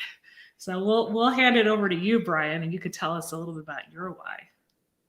Sounds good. Hi, everybody. And just to piggyback off of what everybody else has said, if you have that inkling, if there's that desire, that passion, because you have a story to tell, then share it. When it took me 6 months to start my podcast, and I was up in my office practicing, and I just went publish. You have a story to tell, so share it. The best time to start was yesterday. The next best time is today. And what holds us back is we often compare our chapter 1 to somebody else's chapter 30. So don't do that. This community is unbelievable. And 3 real quick lessons to pass on to you. Why the podcast? Number 1 is the skills that you get to develop. And one of the biggest skills is to be able to communicate, whether it's in a blog, in that written communication, or whether it's in that oral communication. We're in the speaking business. Every single person on here is a public speaker, and we can all sharpen that saw where we can deliver our message better. And it takes practice. And your first blog, your first podcast isn't going to be your best one. It's just like anything. We get better and better the more we do it. So get out there, work on that skill. Another thing that's great about podcasting or blogs is that you get to pick the professional development that you want. You get to pick those topics. You explore them. Just like Dr. Hobbs said, we're in that knowledge business. So you open up that door, you discover more knowledge, and what happens is it leads to more knowledge. It leads to more curiosity, things that you want to learn, things that you want to discover. And when I'm consuming it, just like the other ones have talked about, then you make it your own and you pass that on, and there's more ownership. And then you look in your own teaching, and everything that you preach, you start reflecting on, am I practicing what I'm preaching? And the third best thing outside of developing those skills, outside of unbelievable PD, is the connections you make. By starting this podcast, I was able to connect with Darren. By starting this podcast, now I live in a small rural town in Western New York. I've been able to form relationships. I have a friend in Spain who's unbelievable. I have a friend in Bahrain, all over the world, just because of this podcast. And a lot of people today talk about that connectivity, about positivity. Well, the people that are here, they believe in education. They believe in joy. They believe in encouraging and supporting and lifting each other up. So that is why you want to be part of this community. And think about Dana. I was checking out Dana's and Dr. Lang's podcast the other day.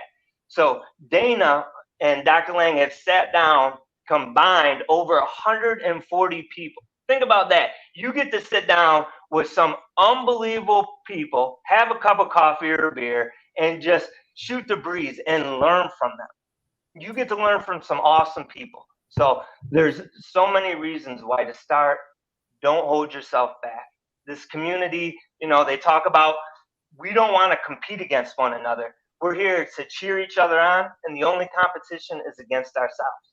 And we always want to just become a little bit better each and every single day. So if you need anything, reach out to me or anybody else. I shot Dana a question the other day, and she got right back to me about podcasting. So it's all about helping one another, lifting each other up, encouraging one another. Fantastic. Well, listen, our objective as a group, we came up with an objective 5 days ago, and that was to inspire and give courage to educational leaders to extend their learning through podcasting and blogging. We hope that we accomplished our objective today. Darren, thank you for giving all 5 of us a chance to share, and thank you for your great work with the Road to Awesome and this Pep Rally as we're all leaning into leadership. Thank you so much, Chris. I appreciate you. Liv, Dana, Brian, Chad, thank you guys so much. You guys really did bring a lot of inspiration, a lot of energy. I appreciate you guys so very, very much. I hope you guys have a wonderful and happy new year, and get ready to rock and roll and go crush it in 2022. So with that said, we're going to bounce right out of that group into a special announcement from Road to Awesome. And there's no better place. I mentioned earlier the 4th way that Road to Awesome will continue to cultivate leaders by lifting voices and by promoting positivity. And here's that special announcement. Check it out. I'll see you on the other side. Hi, I'm Darren Peppard, and welcome to the Leaning into Leadership podcast. I'm on a mission. I'm on a mission to cultivate leaders. I have such an incredible passion for leadership, and it goes back to the first person who ever used my name and leadership in the same sentence. From that moment forward, and that's a story I'll tell later in another episode, I discovered this incredible passion for leadership. Watching leaders grow, watching leaders learn from their mistakes and from their successes. As a high school principal, I had an incredible opportunity to grow leaders. As a school superintendent, same thing. Now in my work with Road to Awesome, as a motivational speaker and as a leadership coach and consultant, I really get the opportunity to impact leaders all over the country. So that's why I'm excited about this podcast. I get the opportunity now to help you cultivate your leadership, to help you grow and learn and be the best leader you can possibly be. And even better, I get to learn right along with you. Some of the episodes of this podcast will be a direct conversation, me to you, sharing some of my experiences, some of my stories, some of the things that I did really well, and some of the things that were epic fails, and what it was that I learned from those failures and how I bounced back. Some of the episodes of this podcast will be more of an interview style, where we're having a conversation with leaders from all walks of life, people who genuinely inspire me, and I know they'll inspire you. Every now and again, I might even drop a surprise episode from some of my travels out on the road. You can find us everywhere that you listen to podcasts. The Leaning into Leadership podcast drops officially on January 16th, 2022, and we'll release a new episode every single week. So join me. Actually, subscribe right now. That way you don't miss our first episode or any other episodes. Join me, Darren Peppard, and together we will lean into leadership.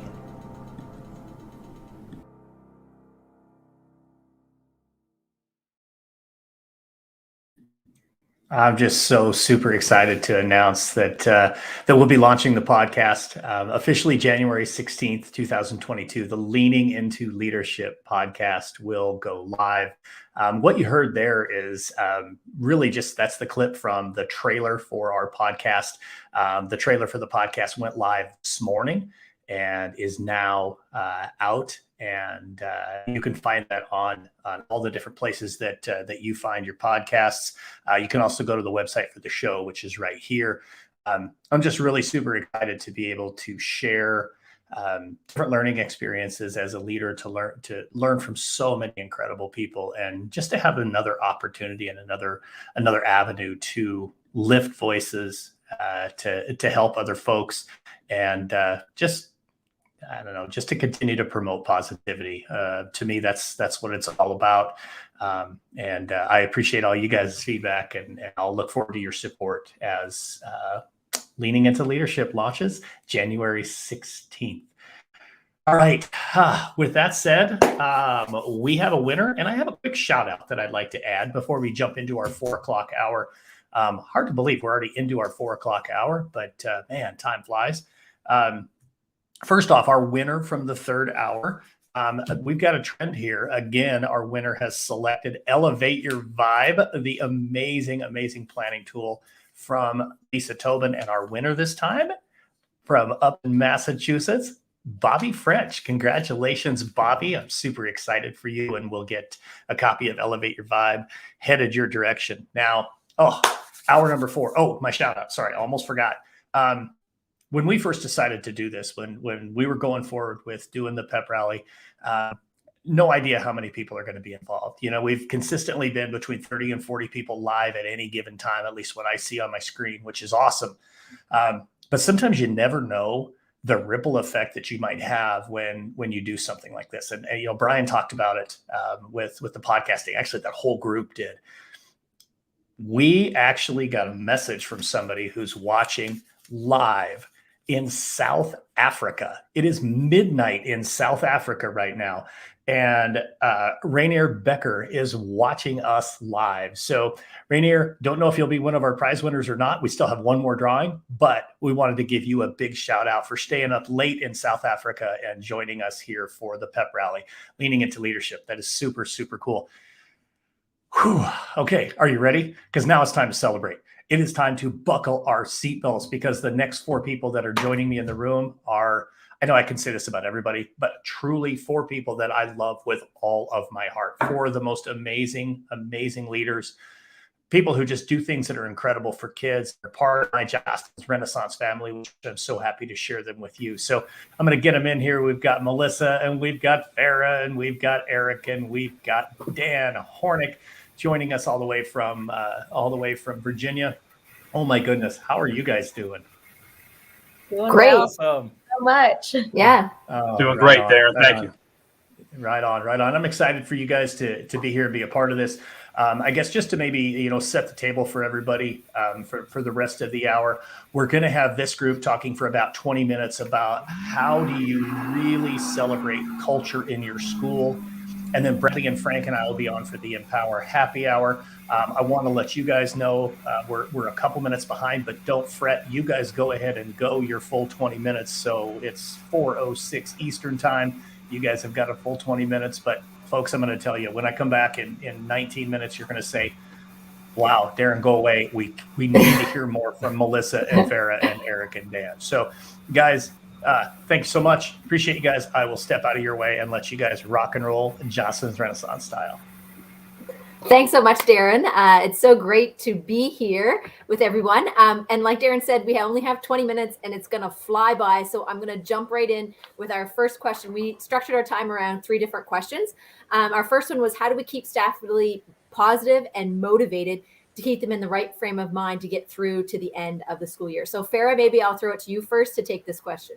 Absolutely. I think it's constantly going back to reminding them of their why.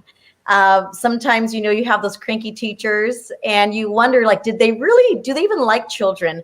And I think it's taking them back to remember why they ever got into the profession. Sometimes I think the stress of what's going on, everything piling up on the teachers, I think they forget that why. And I think it's so important. And also just taking that time to listen to the educators. I know we pour a lot into our students, but we've got to make sure that our educators are okay. There's a cool little lesson where it's called Struggle Bus, and you map out a little bus on the ground with blue tape, and you have all your staff stand around, and then someone says, I'm struggling with this, and they walk into the bus, and everybody who else has that struggle, they also walk into it. And then you have everybody who's not on that struggle bus share why they avoid that struggle. And I think it's just taking the time to listen to one another and really lift each other up so we can solve those problems and avoid them altogether. Eric, maybe do you want to take it next?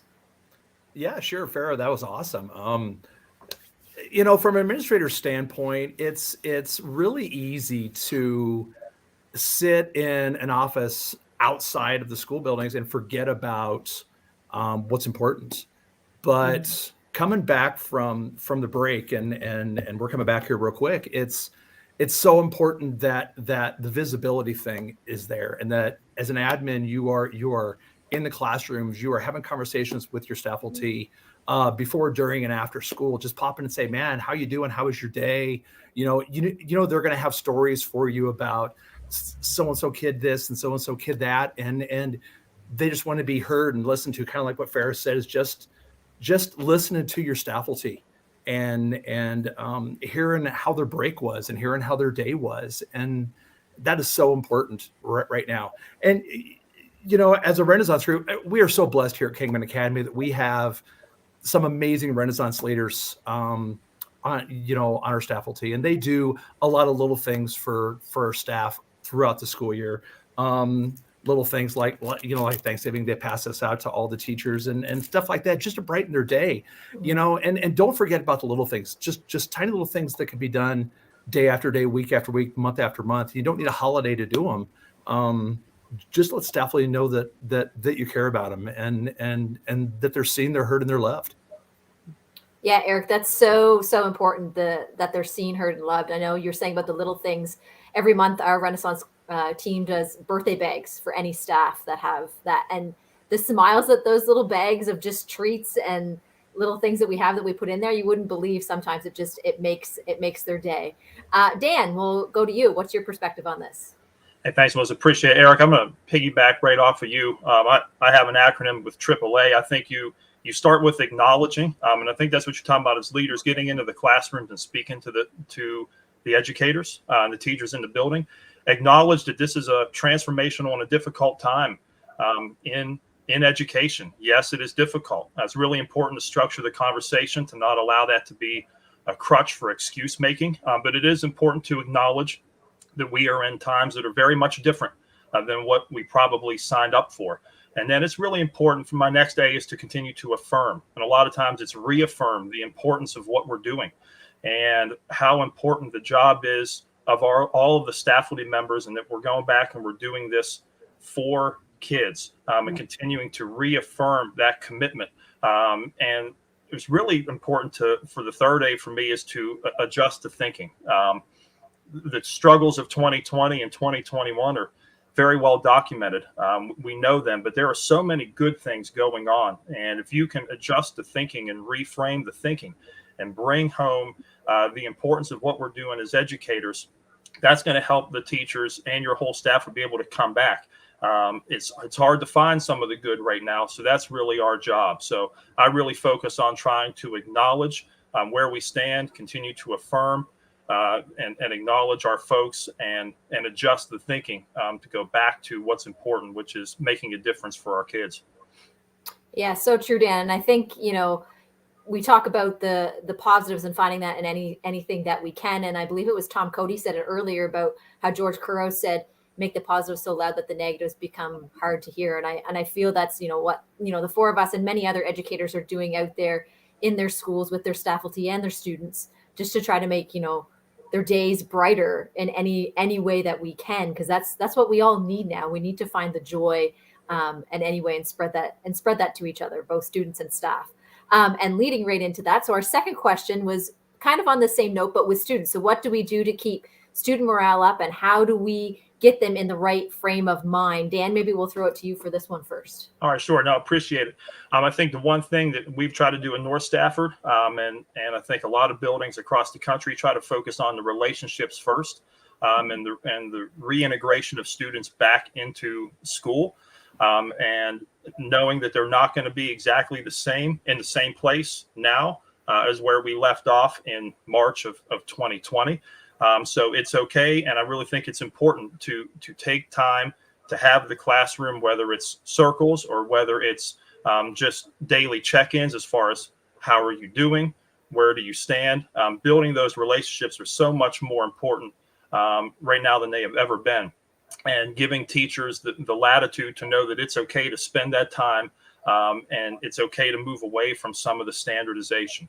With respect to instruction and other ways, I think, with acknowledging students and with positive referrals, you can do that. But in the classroom, it's really an opportunity. You've heard it a lot in this Pep Rally to not go back to the way it was.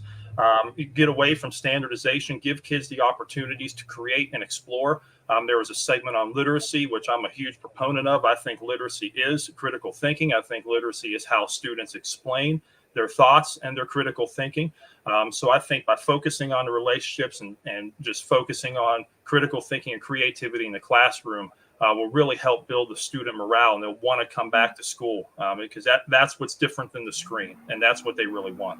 Right. And that's all that everybody wants, right? Those relationships. And I was glad this, we're all Jocelyn's Renaissance people to see that relationships was that 6R that finally was added to the formula, because that, school culture and climate, that's what it comes down to, those relationships that you build and the relationships that you have in your building. And I know, Farah, you do a lot of work with your student leaders on relationships. So maybe you can just, talk a little bit about that and what you guys do to keep student morale up. I think it's so important. I talked about listening to our educators, but it's also listening to the kids. And I just want to throw one quick thing. It's not necessarily listening, but it's celebrating. On that first day of school, a lot of us, we start with a bang and there's all these celebrations. Why not do it on the first day back from winter break? I stole this idea. Of course, most of our ideas we beg, borrow, and steal from other schools. But after the first, there's going to be a lot of discounted New Year's, Happy New Year party hats and little noisemakers. Grab them all, line up at the front of the school, and kick off 2022 with a bang as well. So it's that, like someone said earlier, it's that halftime, and let's go ahead, and we just had that ready. We're in the locker room. Let's go. Let's go ahead and start the year. Like you said, I think relationships are so important, and part of that is really listening. I don't think we listen enough to our students. We think, we've heard it before today where people think they can do our job because they've been a student. Well, we often think we know what they're going through because we were once a kid that age, but they're going through so many different struggles. And I think it's important to realize what they're going through, to truly listen. And yes, it might be a breakup that they've gone through. For us, maybe it's the 5th one we've gone through. For these kids, it might be the first one, and it's their world right now. So I think it's really, really taking time to not just say, glad you showed up today, and they have like tears in their eyes, but really stopping what you're doing and building that relationship by asking them, how are you? And not just getting that one word like, I'm fine, but really digging deep and asking what's going on. And then not only just asking, but helping guide them to a solution to get them to a better place where they need to be. Yeah, no, that's so key. And I mean that question, sometimes you have to ask it twice. I know there's a supply teacher that comes into my classroom whenever I'm out, and anytime he's in the building, he'll say, how are you doing? And I'll say, oh, good. And he'll be like, no, how are you really doing? So sometimes I think we need to take a step back and make sure we apply that with our students as well. Because sometimes we think, oh, like Farah said, they're kids, right? They'll get through this or whatever. But no, we have to really stop and guide them through this journey. And especially now with, everything that's been going on in the world and how upside down things have been turned, right? We want to make sure that they come out resilient and stronger on the other end. Eric, Absolutely. Let's take your turn on this. Well, I mean, the best part about these events is all these ideas and sharing of ideas, and Farah's idea of the day after break, man, I'm stealing that, and we're going to run with that the day after we get back. That's an awesome idea, Farah. But the relationships are everything, and I just want to shout out to my high school real quick. One thing that our high school is doing, and our principal, Mrs. Perea, and Mrs. Lewis, our counselor, they spend at least one day a week in every classroom. One day a week, and what they're calling it is a little SEL time. So the kids are given a question. They stop doing what they're doing in the regular classroom, whether it's English, math, whatever they're doing, and they give them a question, and they have conversations in the classroom about whatever that question is. Real conversations, deep conversations. And I've popped in on a couple of those during the school year, and it is amazing what these kids are talking about in class. And that's where those relationships are being formed. Right there during that time, during that hour with that teacher, with those kids in that classroom. That is so huge right now. And when we come back from break, and guys, we were talking about this when we met the other night, is when we come back from break, there's not a whole lot to look forward to. There's no holidays that are really coming up. There's a big stretch, and then standardized testing. Don't even get me started on that. But these are the times where we need to really take this time and really form those relationships with those kids, do those questions, have those days, have those times, and make that important. Just make it intentional, make it important. Don't forget about what's important from now until the end of the school year. So true. I mean, relationships are everything, and they're going to just spill over into everything that you do in your classroom. So our last question, and it's hard to believe we only have about 8 minutes left. I'm sure we could talk for another couple hours at least, is to share one big idea that you do to keep positive culture and climate moving forward at your school. Now, I'm going to take Farah's idea and kind of build on that, on something that we did before Christmas. And if any of you had seen the Jocelyn's Renaissance Recharge videos, I talked about this. We did a staffalty gala at Christmas time, but I know Christmas has gone by, but why not make it like a New Year's gala and have your staff all dressed up with all the things that Farah said at the front door when the first day of that kids come back, and make it a surprise. And when we did it at Christmas time, it put smiles on everybody's faces. We had prizes for different things like best Christmas, most elegant and fanciest, but even just doing that will help increase the energy in your building, because as Eric said, this next bit of time is a long period of time moving into standardized testing. So we want something that infuses that energy and that positivity into your building going into this second half of the school year. Another thing that we do just on the student side that the students always really look forward to is our Crusader Champion celebration, which recognizes students for improvement in their academics, their attendance, and or the behavior. So the students are nominated by teachers to come to this ceremony. Most times they don't know who nominated them, but they come, they get to miss some class, they get free lunch and some prizes, and they really enjoy their time, and it really makes them feel seen, heard, and loved, that someone took the time to think of them and that they recognize the good work that they're doing at school. Eric, maybe you want to share a big idea that you guys are going to be doing next. You know what? I think I just got a couple of ideas from you, Melissa. I might be taking those and running with those. But I mean, for my chair, I'm sure that our Renaissance people have something planned for when we get back. I have no doubt. But Darren had mentioned this earlier in the show, like the first hour, the first 5 minutes of the hour, is how we all bring ourselves to school and how we all act when we get back, and coming with that positive attitude and coming with a smile. My goodness, just walking up and down the halls and having that smile, but greeting your kids at the door, every single class period, I think that is huge. Like I said earlier, it's the little things like that really do make a difference. And yeah, we'll have our programs, we'll have our rallies, and we'll have this, we'll have that. But just every day, how you bring yourself to school is just so important. And we got to remember that going forward. It's so easy right now to focus on the garbage and like how many days you have to quarantine and all this other stuff we got to deal with. But man, how you bring yourself to school is huge. And that energy that you bring to your school, to your classroom, transfers over to everybody that's surrounded. Absolutely. Surrounded by you. So we bring that every day. Dan, how about you? Want to have an idea to share? Sure. I think for just as personal as leaders, I think probably the most important thing is it doesn't have to all come to you for the great ideas. It doesn't have to fall to the principal or the assistant principal. It doesn't have to come from anybody who has a particular title in leadership. And so I'm fortunate to have myself surrounded by a lot of really solid people. If you listen to Tom and Darren earlier in the Pep Rally, they talk about who's in your car, who's on your bus, who is with you, who's in the back seat, who's riding shotgun. So surround yourself with really good folks. One idea that we have done and will continue to do with COVID protocols, et cetera, it's really difficult at larger buildings that don't have the space to do, pep rallies. So I have a wonderful Renaissance coordinator, Andy Mara, and she's been able to do virtual pep rallies. We submitted that last year, and it was part of the reason why we won a Rennie Award. So if you want to learn more about it, please check that out. But virtual pep rallies are a way that you can adjust what you have done previously to celebrate culture and climate and academic achievement, improvements in behavior, grades, discipline, anything that you want to celebrate, and continue to do those in a virtual setting. And that will allow the students to still be a part of what you're doing. It'll help sustain the culture that you're building.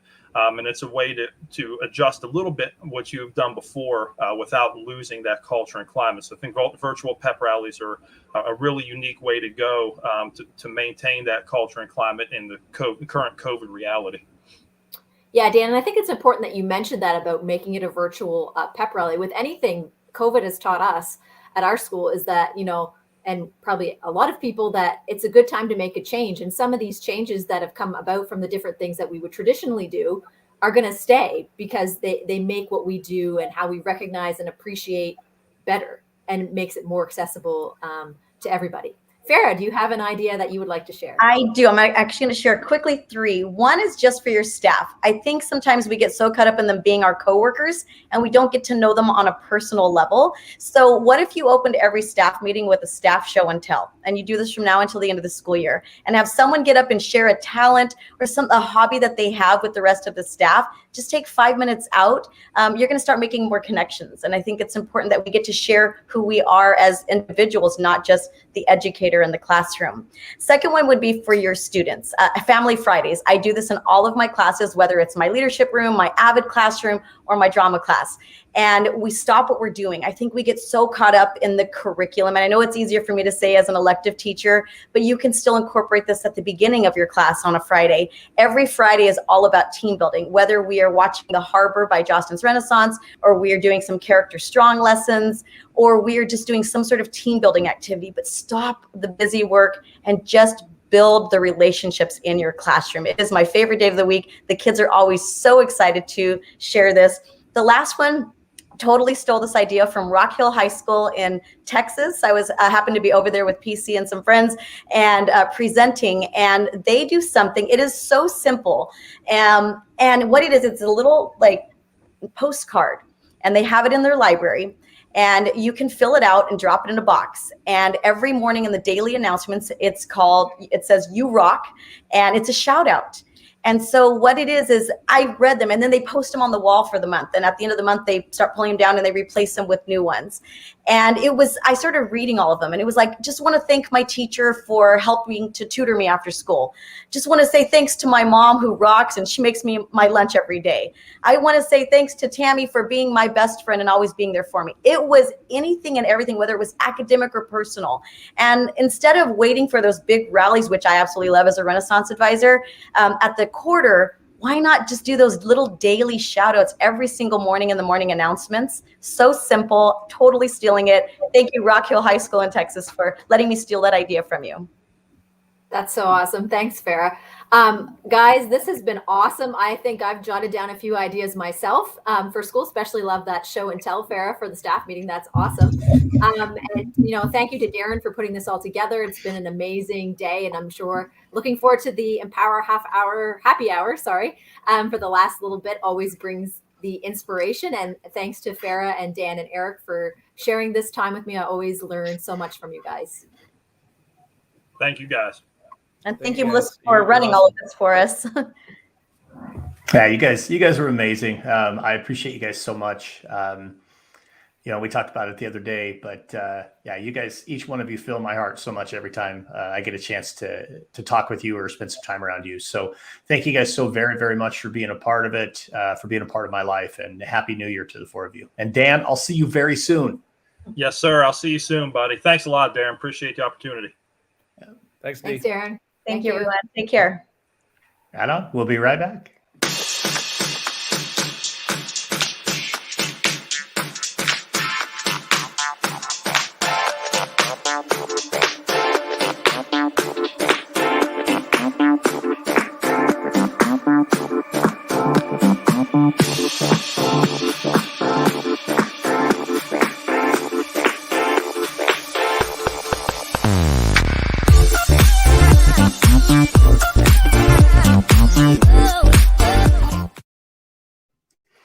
Yeah, man, I love that tune. That is so much fun. Hopefully you got yourself entered into the drawing. We have one more drawing for the day.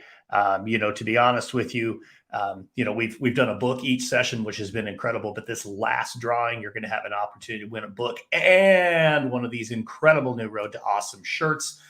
If you haven't had a chance to check them out, you can find those in the Road to Awesome store at roadtoawesome.net. They're super cool. We really love them. There's also a long sleeve version of this shirt, along with a few other things too. So, hey, with that said, we're at our final group session, and that's my opportunity to bring 2 of my absolute best friends in the world, 2 people that genuinely mean a tremendous amount to me. And there's a country song out there, and the name of the songwriter is skipping my mind right this moment. But the song's called "Damn Good Friends," and it's we've got hundreds and hundreds and hundreds of connections But some of us, we just have those few damn good friends. And these two are exactly that, damn good friends. My guys with the Empower Half Hour, Bradley W. Skinner, Frank Rudneski. Gentlemen, welcome to the Empower Happy Hour. Well, thanks for putting this all together. It's been a wonderful day being able to watch in and tune in and listen to all the great suggestions, and it's been a blast. What's happening? What's happening, brothers? What's up, Frank? Hey, good to see you there, man. How's Philly today? The Philly area, the southern Philly New Jersey area. It's exploding with Omicron. Oh boy. Yeah, that's crazy. And that's why I'm in the basement. Yeah, there you go. There you go. I don't know. 5,000 new cases in New Jersey today. That's it. Wow. Yeah, but so moving forward.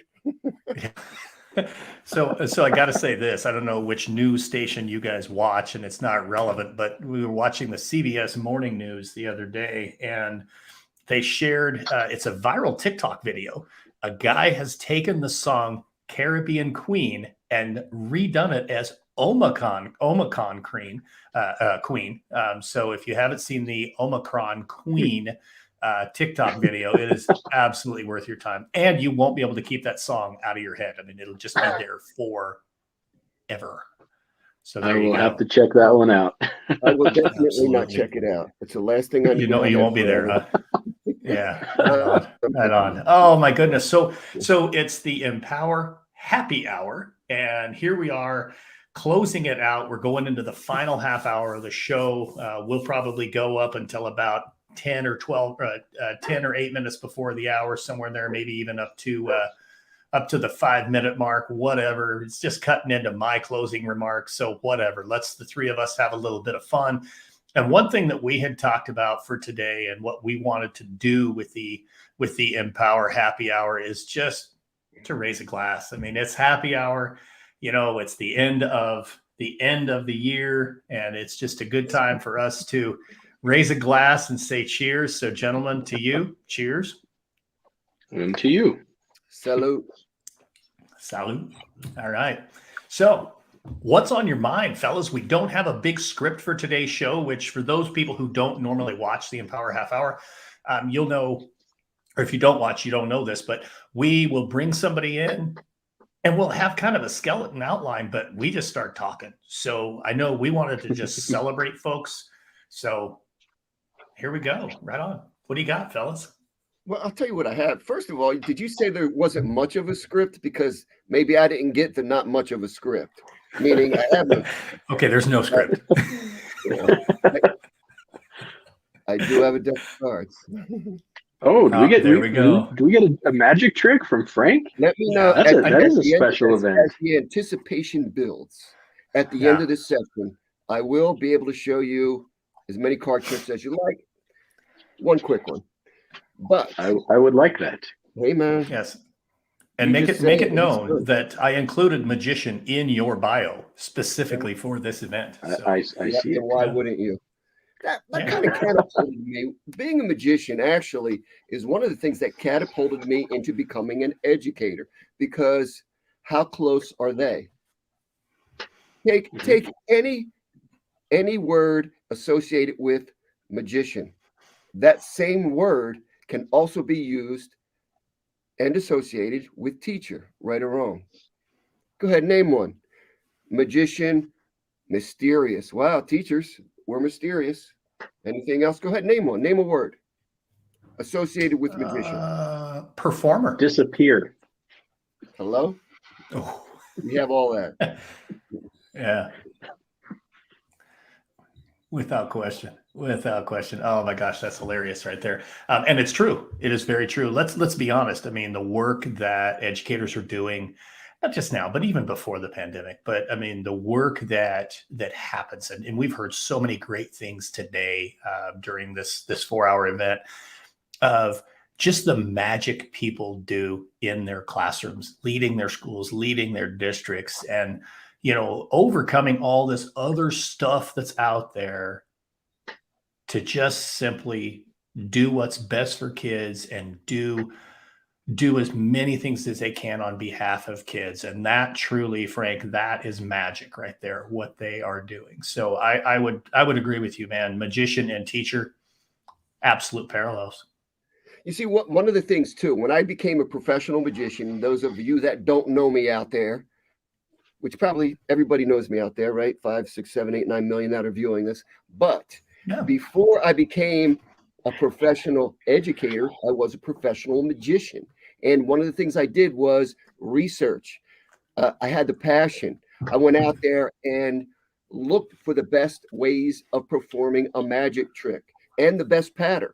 So when I transitioned into becoming an educator, when a principal came up to me and said, "Hey, you would make a great teacher," as I was between my magic shop and substitute teaching, and that's one of the ways I found my passion as an educator. And it was the same. Once I became a teacher, I went out and I did my research. I found the best teachers. I associated myself with them, and I hung around them. And that's how you get better, isn't it? True. Professional learning right there. At its finest. 100%. Yeah. Now, unbeknownst to a lot of you out there, and even I don't think Frank or Darren, you guys probably don't even know this. I actually I do have a license as a certified hypnotherapist and have done comedy shows with hypnotism. So I think Frank and I might have to get together and do a combined magic show, hypnotist show sometime this summer. If you watch America's Got Talent, one of the most popular acts, magic and the mentalism, I think you would call it, which is right. Yep. That's what you just described to me. That would be fun. That's fantastic. Yeah.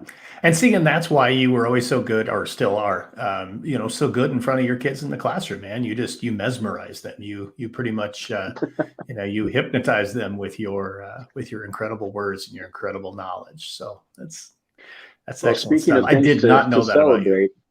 Yeah.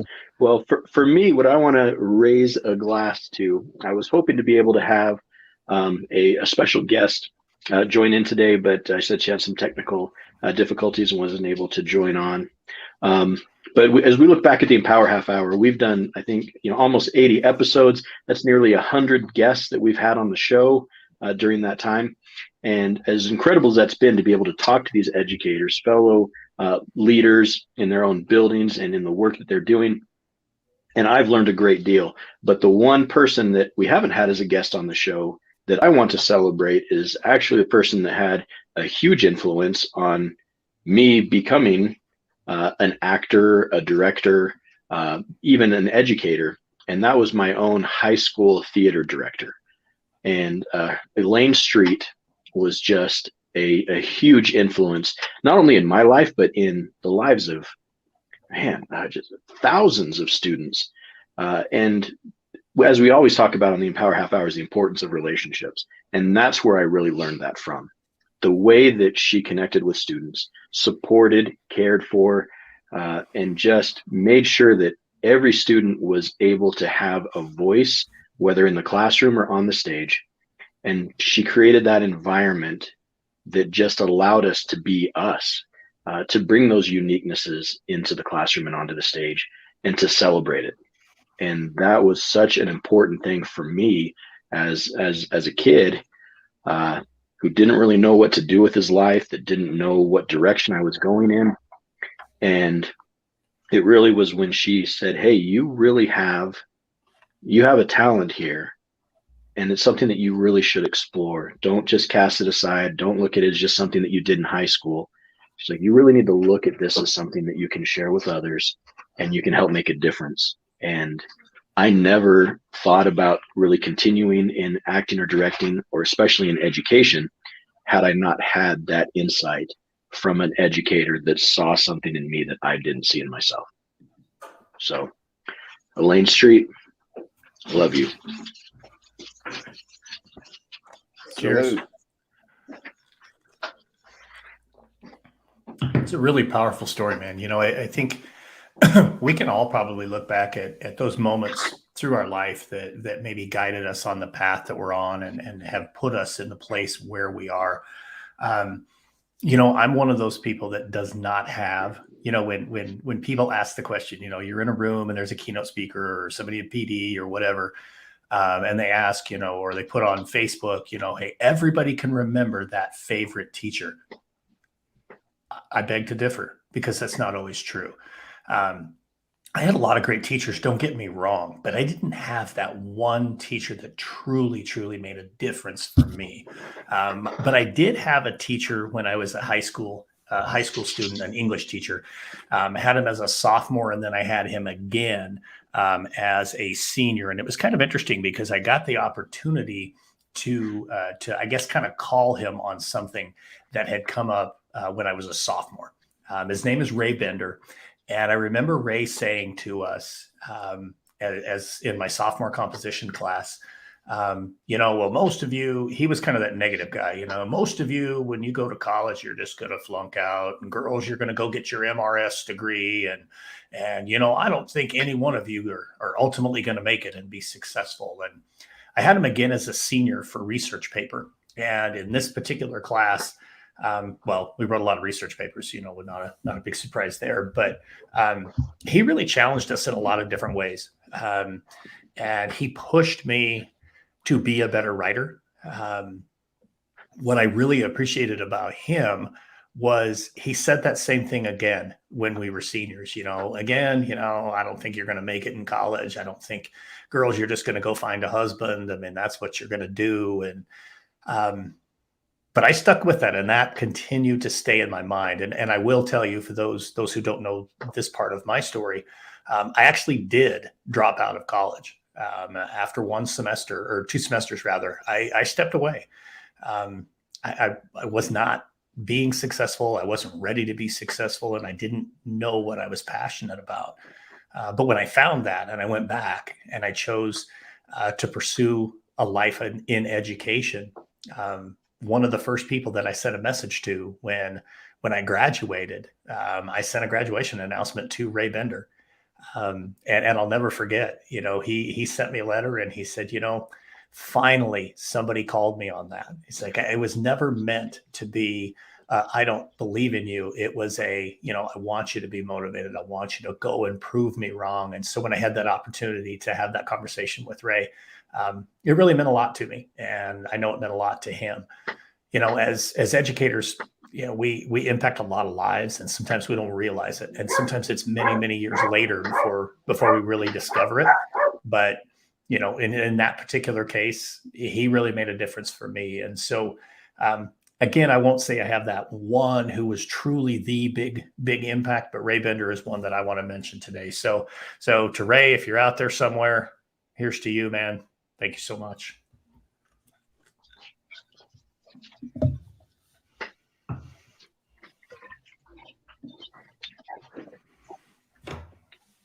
That's what good stuff. Yeah. You know what? I think that sometimes those teachers that don't believe in you inspire you to become a better person. So they're inspiring you without trying to inspire you. And I've had too many of those. But I tell this story when I was in 11th grade, and my graduating class was 750. So imagine that. And with one school counselor that tries to remember any of you. Well, I get this envelope in the mail one day, and it's a big, thick envelope with raised lettering. And I thought it looked important. So I opened it up, took it out, thick paper. Again, the lettering was raised. It looked important. It was the who's who among American high school students. And you know what? Maybe they were just trying to sell me a book. I don't know. But I was impressed. I was surprised. I was pumped up. And I thought it was important. It made me feel important. And that's what all of us want, is a life of importance, a life of meaning. So the next day, my school counselor calls me down, and there were 5 people in front of me. I had never met her before. And this is by 11th grade. So as I got closer, my smile got bigger. And finally, I made it to her desk, and she asked me, "Who nominated you for Who's Who among American high school students?" And I thought she was playing me. And I said, "Mrs. C, I thought it was you." And she said, "Oh, no, I would never nominate you. You got a C in geometry one semester." So a couple of things happened out of that conversation. Number one, I never allowed another adult to make me feel that way. And I internalized that motivation, which became inspiration for other people around me. Because a spoken word, whether it's a word, a sentence, a paragraph, can make or break that colleague, that student, that person next to you. And it's happened to me before. How about, have you ever apologized to a student? How about that? The first time that has happened to you in your life. And I've done it, and it's that empathy training, and it's those habits that we form that makes not only you better, but the people around you better. And how inspirational can that be to a student when you say, "Hey, you know what? I don't have all the answers. Hey, Johnny, you know what? Upon reflection, I may have made you feel feel a negative vibe or come off in a negative way. That was not my intention." Just as you said, Darren, that professor that you had, that wasn't trying to make you feel negative, but he was trying to inspire you, albeit a different approach than you're used to. So yeah, absolutely. Here's to, Go ahead, Bradley. Here's to us. So that actually reminded me of something. I had an opportunity to speak at a couple schools this last week. And as I was sharing part of my story, one of the questions that was asked by a student was, they basically said, they're like, "Oh, so you just use kind of the fake it till you make it mentality." And I said, "No, let me explain why. Because I know a lot of times we throw that phrase around, but if you fake it till you make it, how do you know if you've ever made it? How do you know you're on the right track to making it if you just keep faking it?" And I said, the difference is, and as I was sharing my story, especially how Darren, this will relate really well and resonate with you, is I said, you have to believe, then behave, then be. And whether it's you believe in yourself or someone else believes in you first, then you behave in the way that they believe. And after you then practice and you master those behaviors, then you become that very thing that they believed you to be. And so I share, I was like, I struggled with my teaching. I really had a lot of self-doubt, a lot of issues. I didn't feel that I had that worth and that value, but I had Darren Peppard, who believed that I could be more. So I started to behave the way that he believed that I could be. And after that behavior became mastered, then I became that teacher that I know you believed me capable of being. And so it's not a fake it till you make it scenario. It's you have that belief, then you behave, and then you become.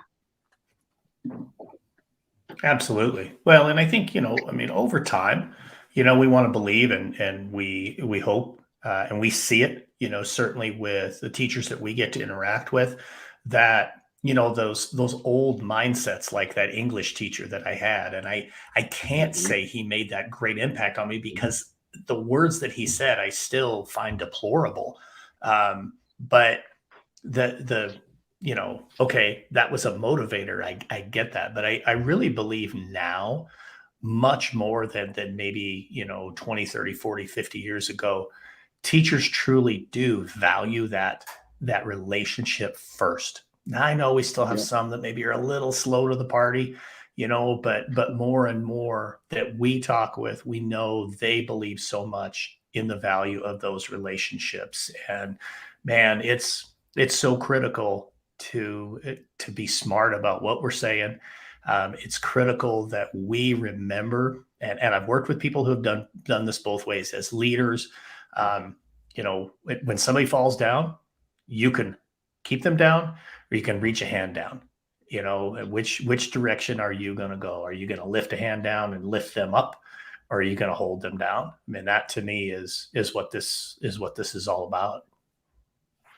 Agreed. And you know what? You know what I heard you say, Bradley, is something that I relate to all the time, is that the tipping point occurs when you look in the mirror and not only see who you are, but who you can become. Yep. Salute. Love it. Absolutely love it. It's Do we important have time stuff. for that magic trick or no?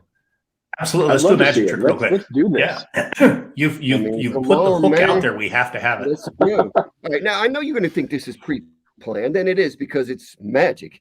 But I'm just going to flip through here, and I want you guys to say stop.